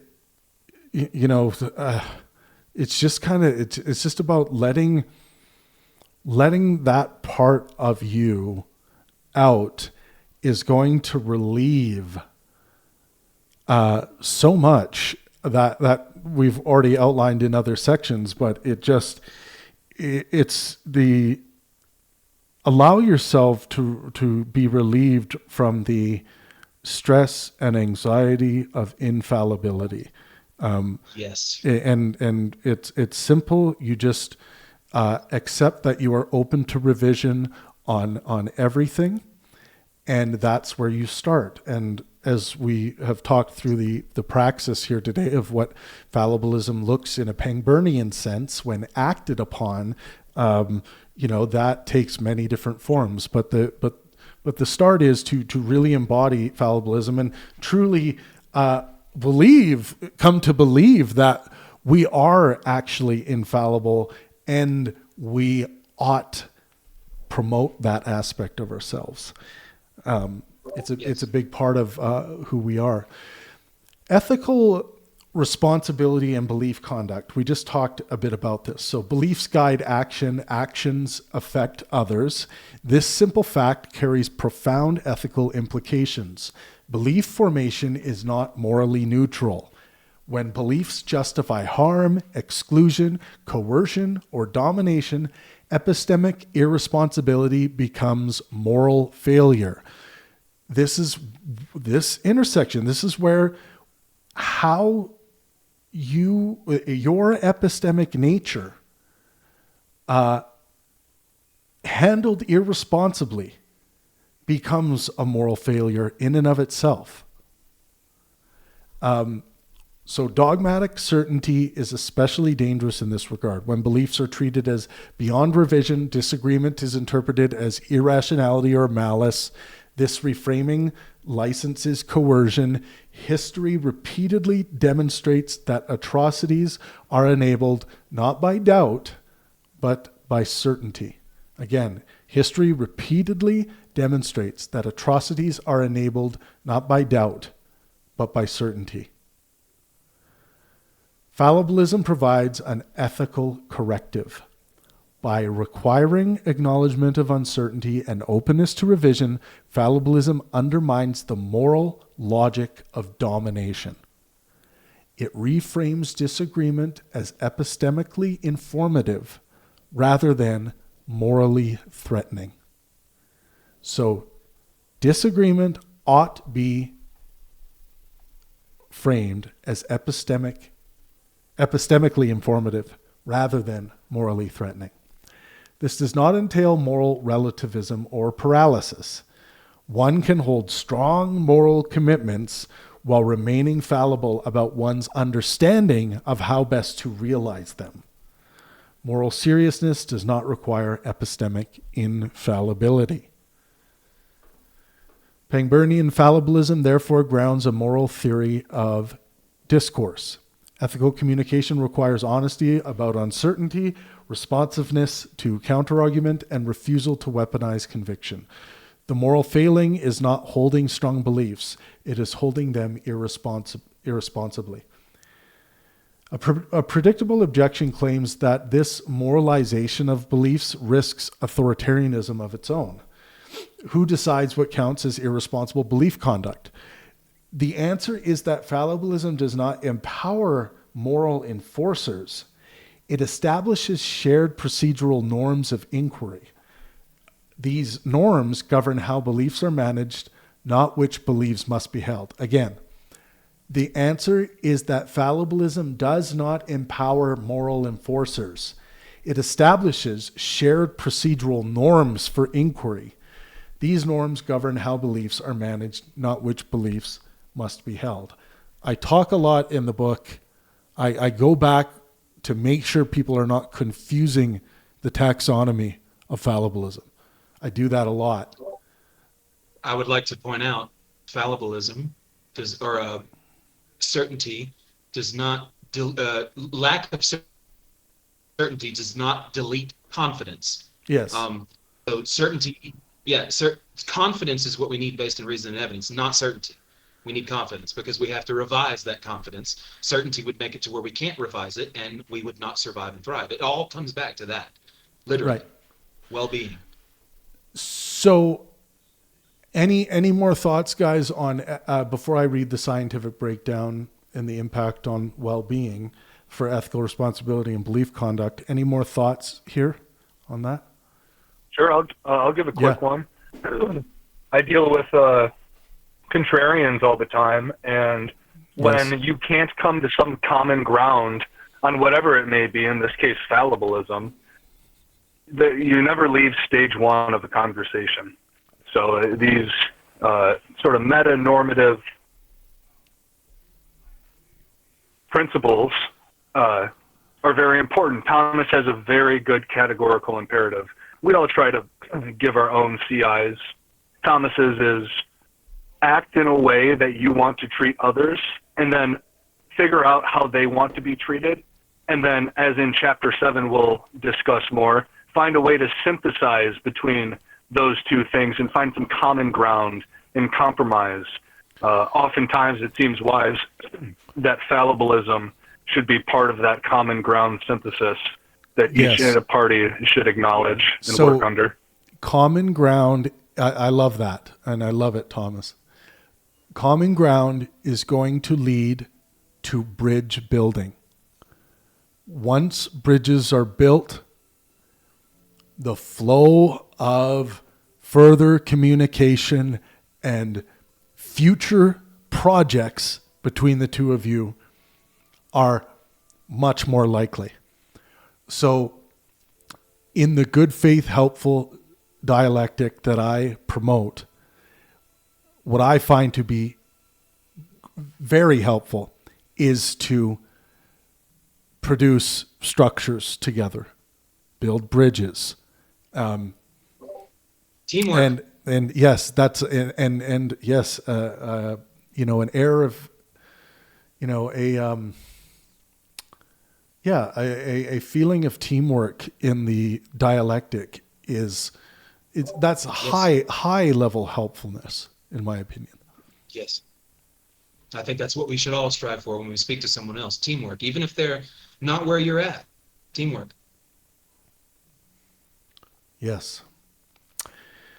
The scientific breakdown of this section, section 12, mental health impacts. Moralized certainty intensifies interpersonal threat perception, anger, and stress. Research on moral conviction shows that certainty-laden moral beliefs are associated with increased hostility and reduced openness to dialogue, which elevates psychological distress during conflict. Fallibilist discourse norms reduce moral threat and defensiveness. Physical impacts. Chronic interpersonal conflict and hostility are associated with elevated cardiovascular risk, inflammation, and stress-related illness. By reducing certainty-driven conflict escalation, fallibilist belief conduct plausibly mitigates these pathways. So this on the surface seems a little silly to read, right? It's like it's almost like crossing over into like a diet, like a diet menu or something. But the impacts of performance of certainty, conviction, infallibilism are physical too. in how fallibility deals with conflict and hostility versus how acting infallibilistically. So it's there are serious physical impacts as well. It's not to say that everyone who's acting infallibly one day is necessarily heightening their chance of cardiovascular risk, but it's just true based on what we know about the body and what we know about fallibilism, that chronic interpersonal conflict and hostility are associated with elevated cardiovascular risk. We all know that. Inflammation. By reducing certainty-driven conflict escalation, fallibilists believe conduct plausibly mitigates these pathways. So if you're in a therapy session and you're talking about how, like, you know, you need to find ways to not elevate your cardiovascular risk, for example. And one of the ways is that, you know, the person running a therapy session might hear that you're always the one trying to win an argument, or because you're never wrong, or something like that. They might consider that you know, you can examine that a little further. These situations might not be so hard on you. And this is a little more lighthearted, this section, because it's like it's hard to believe that holding infallibilism or acting infallibly can cause you stress on your physical condition, but it absolutely can. It can. It just can. It can very badly. It's actually you don't plausible. think people stress themselves out about their religious beliefs every day? Come on, yeah, they do. May I really quickly point out that our friend MSeb is in the chat, and he has said this is actually kind of a fallibilism right here. I don't know if Pangburn is correct about everything, but it is refreshing to see him trying. Most people don't even care. I think that's awesome. Yeah, thank you for the comment, MSeb. I'm definitely not correct about everything. My work and my writing, I test and test and test again. I study very, very hard to be as correct as I can be, but I'm a fallibilist. I am fallible.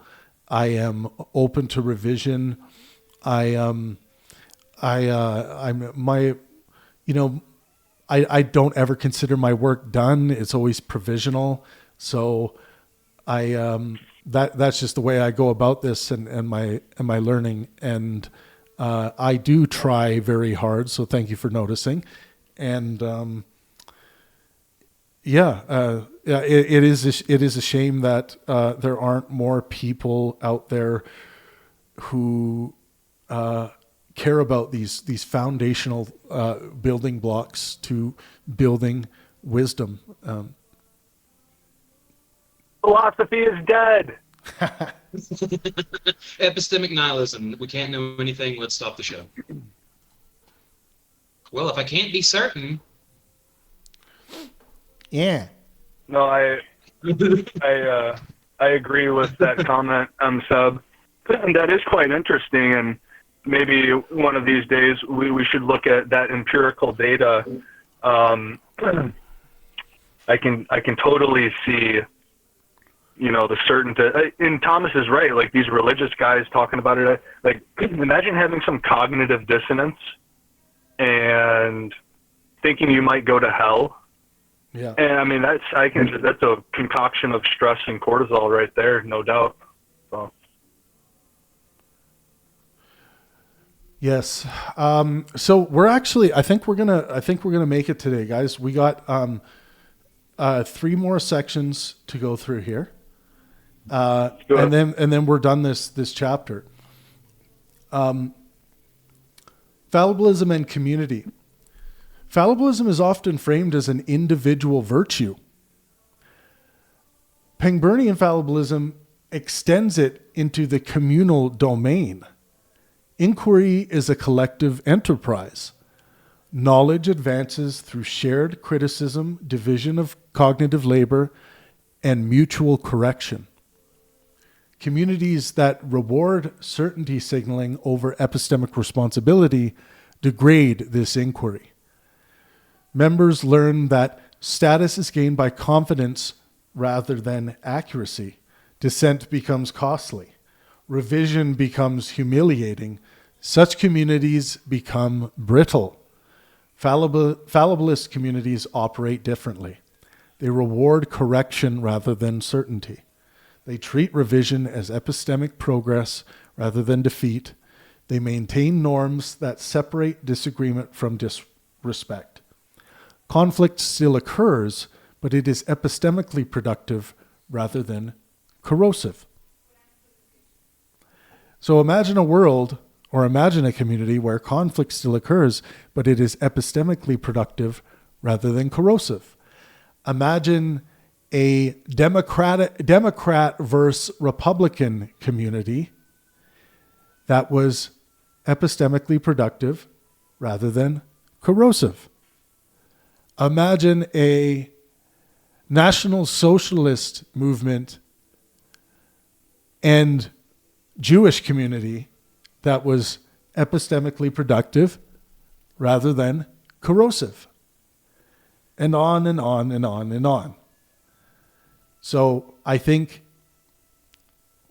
fallibilist communities, if we can imagine them, would be epistemically productive rather than corrosive for all the reasons I outlined.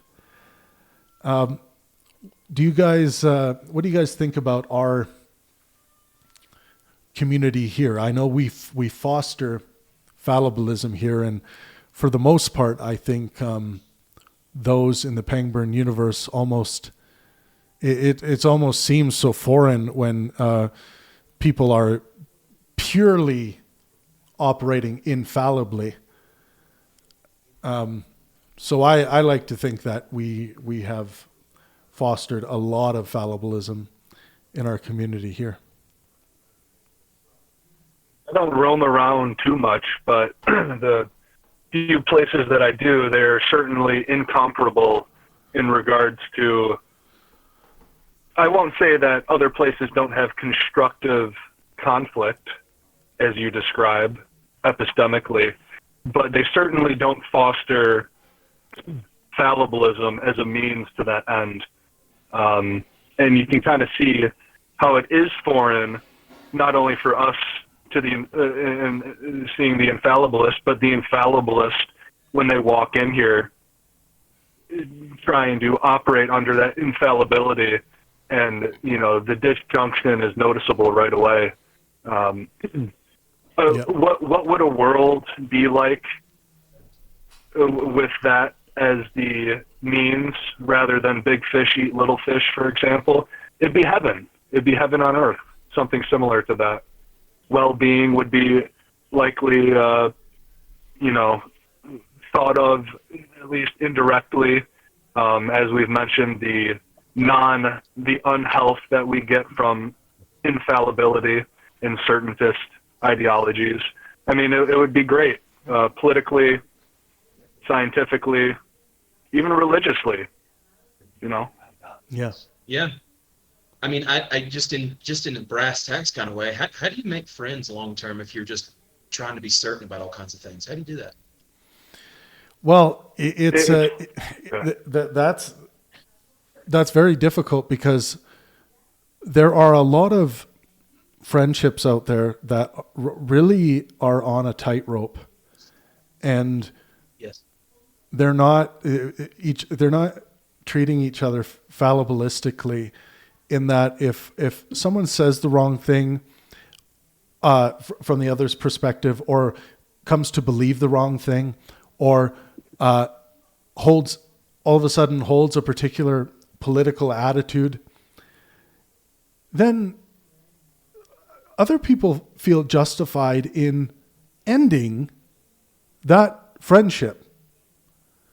This is a tragedy. If a friendship cannot survive the fallible nature of ourselves, then what was that? I'm not. Pseudo friendship. It's just a friendship that's not grounded in fallibilism. Seems like like walking the tightrope, and one wrong step, because you're supposed to be an infallible being in this friendship. It's like, it's a misunderstanding of what we are. It truly is. I have probably an unjustified and unsound hypothesis. When one acts with when one acts with certainty, I believe, oftentimes, at least sometimes, they become solipsistic in their nature and their thinking, which I believe makes it very difficult to create any sort of relationship when you're constantly stuck in your head. Of course, that doesn't mean you're going to end up a solipsist. Okay, right. Allow me to preface my anecdote here, but if one does end up in a solipsistic kind of nature, however we would define that, it would be very hard to make friends. You would have to have at least other solipsist and or certaintist friends, like, the church, I guess. But right. Yeah. Like, think about this. How are people who are seriously religious, like, think about this. Would my mom, if, like, she knew for a fact God existed, would she kill me? Because she's pretty fucking strong about that kind of stuff. Sorry, cursing. That's all right. If she believed in God, would she kill you? Is that the question? Yeah, man, because she's certain. If she Right. was, I mean, I don't know. I've never asked her like something crazy like that, but she's certain. She's certain about it. I'm close to understanding completely that she does feel that way. I'm not going to say that she is absolutely that way, but I mean, she's certain that her love for God is stronger than me. And right. Yeah. Weird. Would she Abraham you like Abraham did that? Was about to do with Isaac, right?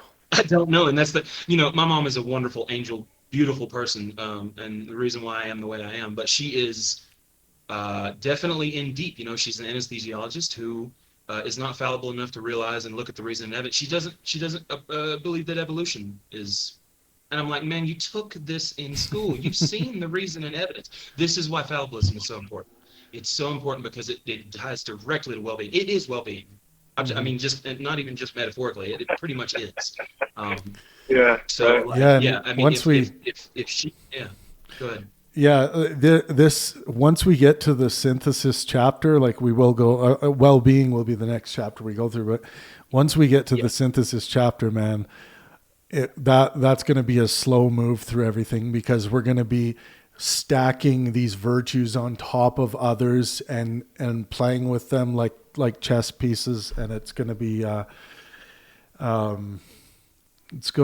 mind fuck. I agree. I mean, yeah, it's gonna be great. I love that. Okay, the scientific breakdown on fallibilism and community: mental health impacts, social environments that reward learning over dominance, reduce stress, anxiety, and depressive symptoms. Belonging to cooperative, non-punitive groups is a robust protective factor for mental health. One more time. Belonging to cooperative, non-punitive groups is a robust protective factor for mental health.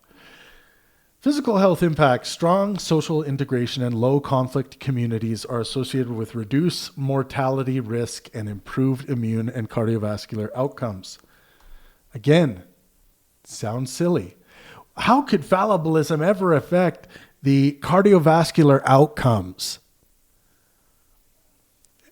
This is stuff we can demonstrate, and it's plausible. And by the way, all of whenever I in my book, you're going to see a lot of citations and references. But this second physical health citation reference comes from The Dark Side of Social Capital, American Journal of Public Health, by Vila Olives and Kawachi, I think it's pronounced. This was published in 2017. So there will be journal citations with every whenever we talk about mental, physical, and social health impacts. Why? Here's the second to last category here. Why fallibilism is epistemically prior to other virtues. Fallibilism occupies a position of epistemic priority. This claim is structural, not rhetorical. Other epistemic virtues presuppose fallibilism in order to function properly. Honesty without fallibilism becomes sanctimony. The agent confuses sincerity with correctness and treats disagreement as dishonesty. Courage without fallibilism becomes fanaticism. Commitment hardens into refusal to revise. Conviction without fallibilism becomes tyranny. Beliefs are treated as entitlements to dominate rather than hypotheses to be tested. Fallibilism constrains other virtues. It provides the epistemic architecture within which they can operate without collapsing into vice. This is why Pangburnian fallibilism is best understood as a meta-virtue. It regulates confidence under uncertainty. A common objection claims that the privileges fallibilism a common objection claims that this privileges fallibilism arbitrarily. Why not treat it as one virtue among many? The answer is functional rather than preferential. Fallibilism governs belief revision. All epistemic virtues presuppose the possibility of being wrong. A virtue that cannot tolerate correction is not a virtue. So let me bring you through the logic one more time. So why not treat fallibilism as one virtue among many? The answer is functional rather than preferential. And here's the functional answer. Fallibilism governs belief revision. So all epistemic virtues presuppose the possibility of being wrong. Again, all epistemic virtues presuppose the possibility of being wrong. And when I say virtues here, I mean those that are worthy of being called a virtue would presuppose the possibility of being wrong. So a virtue that cannot tolerate correction, cannot presuppose the possibility of being wrong, is not a virtue at all, in my view. So what do you guys think of fallibilism being epistemically prior to other virtues? Any disagreements? No, it reminds me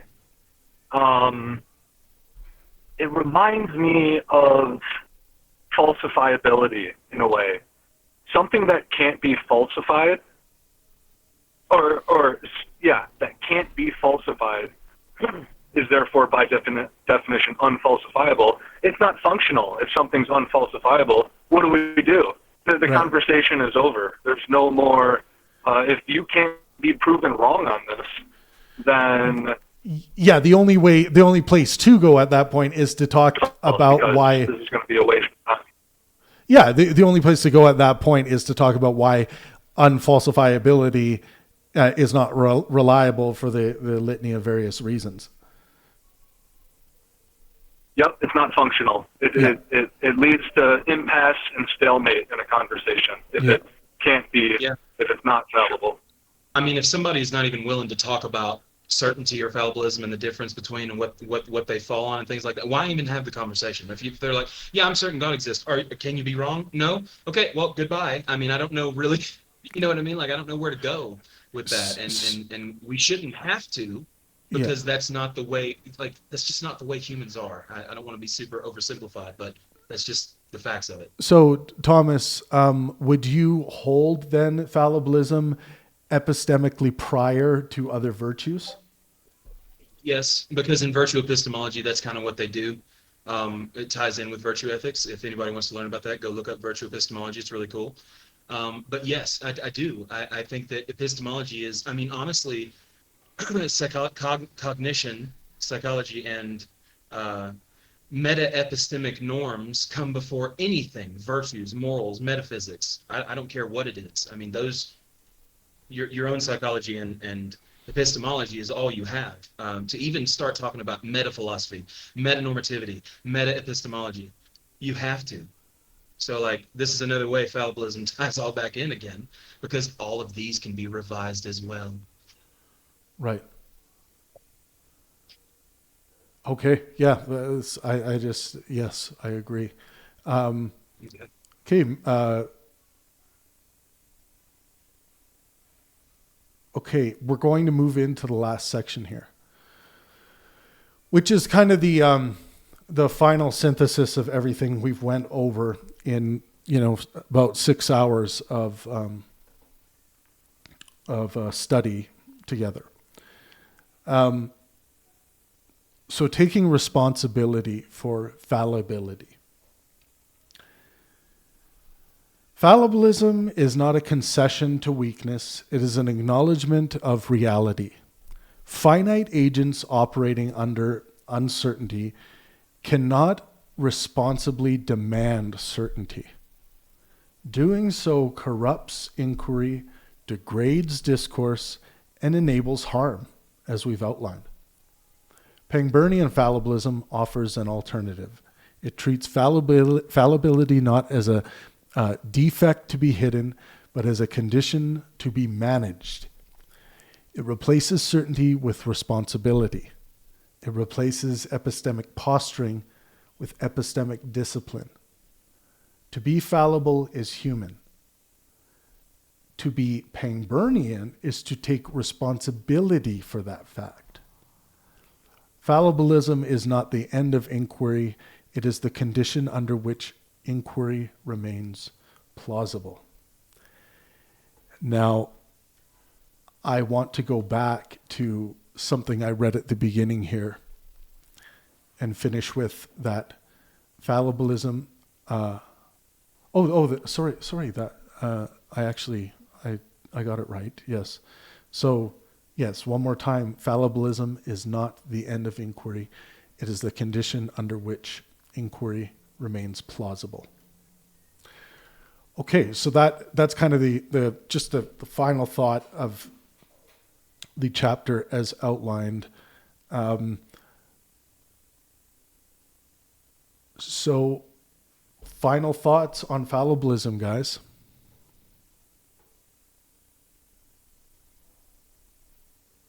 Perry, go ahead, my brother. There's so much I want to say, and I want to end with a cherry on top rather than a steaming pile of dookie. Yep. I think that I guess I'll touch on the last things you said rather than overall. It certainly is important to operate when we're inquiring in some truth proposition, operating that we could be wrong. That just seems to be, as we mentioned, like, where do we go if one says that we can't be wrong? The conversation's over. Again, I smuggle in my little solipsism hypothesis here. It's, trying to fight against your own inner world. And yeah, we should be responsible. And in acknowledging the descriptive fact that we are apes who've evolved with cognitive limitations, who piss and shit, and we're going to get things wrong. Therefore, to not operate under the presupposition that we could be wrong in our inquiry is to, I won't say fail as a human, but it's to fail as a sound epistemological thinker and philosopher, dare I say. Yep. I digest. And Perry, you said, we're going to get things wrong. I will also add, we're also going to get things almost certainly right. Oh yeah. I see it all the time. People synonymize fallible with erroneous. Just because we're fallible doesn't mean we're wrong about everything. Yeah. We're not epistemic nihilists. We're going to get things right. We're going to have good standards by which we follow and can intelligibly articulate. But we ought to have the humility and acknowledge the descriptive fact that we could be, not that we are wrong, but that we could be wrong. Right. Yes, very good. Thomas, final That was thoughts? beautiful. Yeah, That was thank you. wonderful. Excellent, Perry. But yeah, I mean, just in general, Perry ended it so well. I'm just going to say a sentence. Um, Fallibilism isn't about doubting more; it's about updating better. Yes.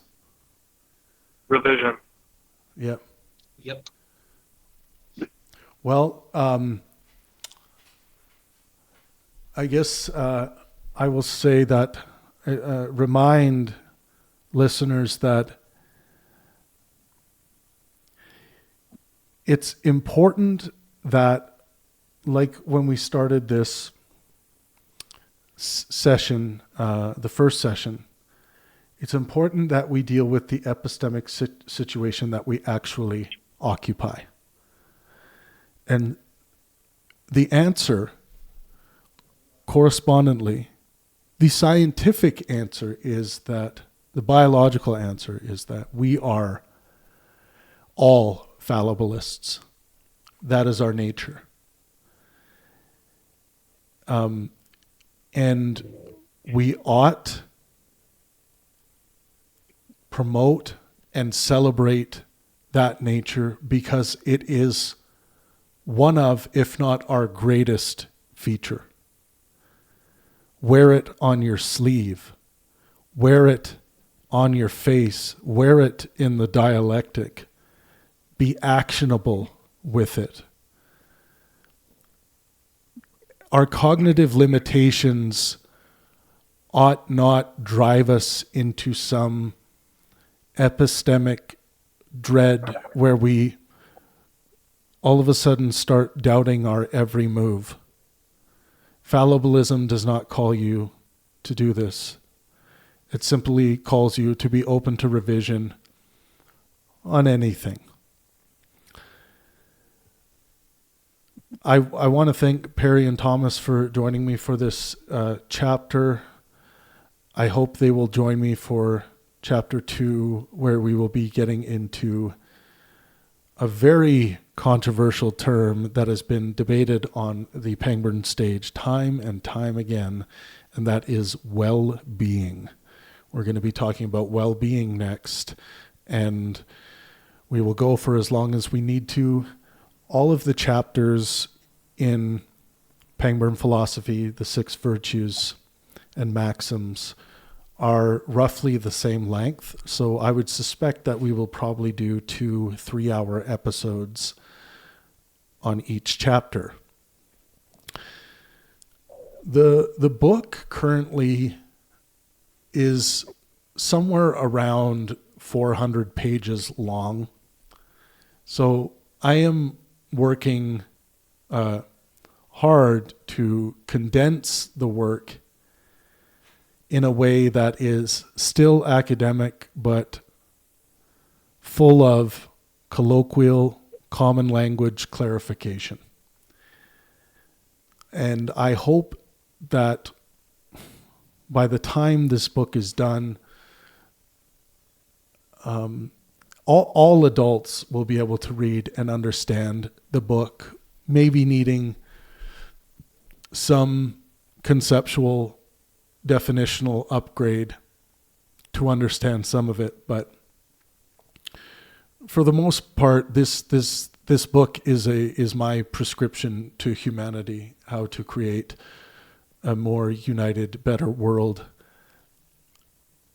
The final chapter deals with how these virtues and maxims are for everybody to improve anybody, any human being's pursuit of their purposes, if these maxims and virtues are enacted. Now, I mean anybody. The worst people in the world could benefit from being more fallible, could benefit from maximizing well-being for themselves and those around them, could benefit from more lightheartedness, could benefit from good faith, helpful communication. But the point is to find a common ground, an oasis for all ideologies to be able to come here in agreement. So those are my hopes and dreams for the book, and what I hope to see out of it. And it's a pleasure being able to share the work. It's been, developing over the past 5 years, and it's great to be at this stage where we're sharing some of it and having some conversation.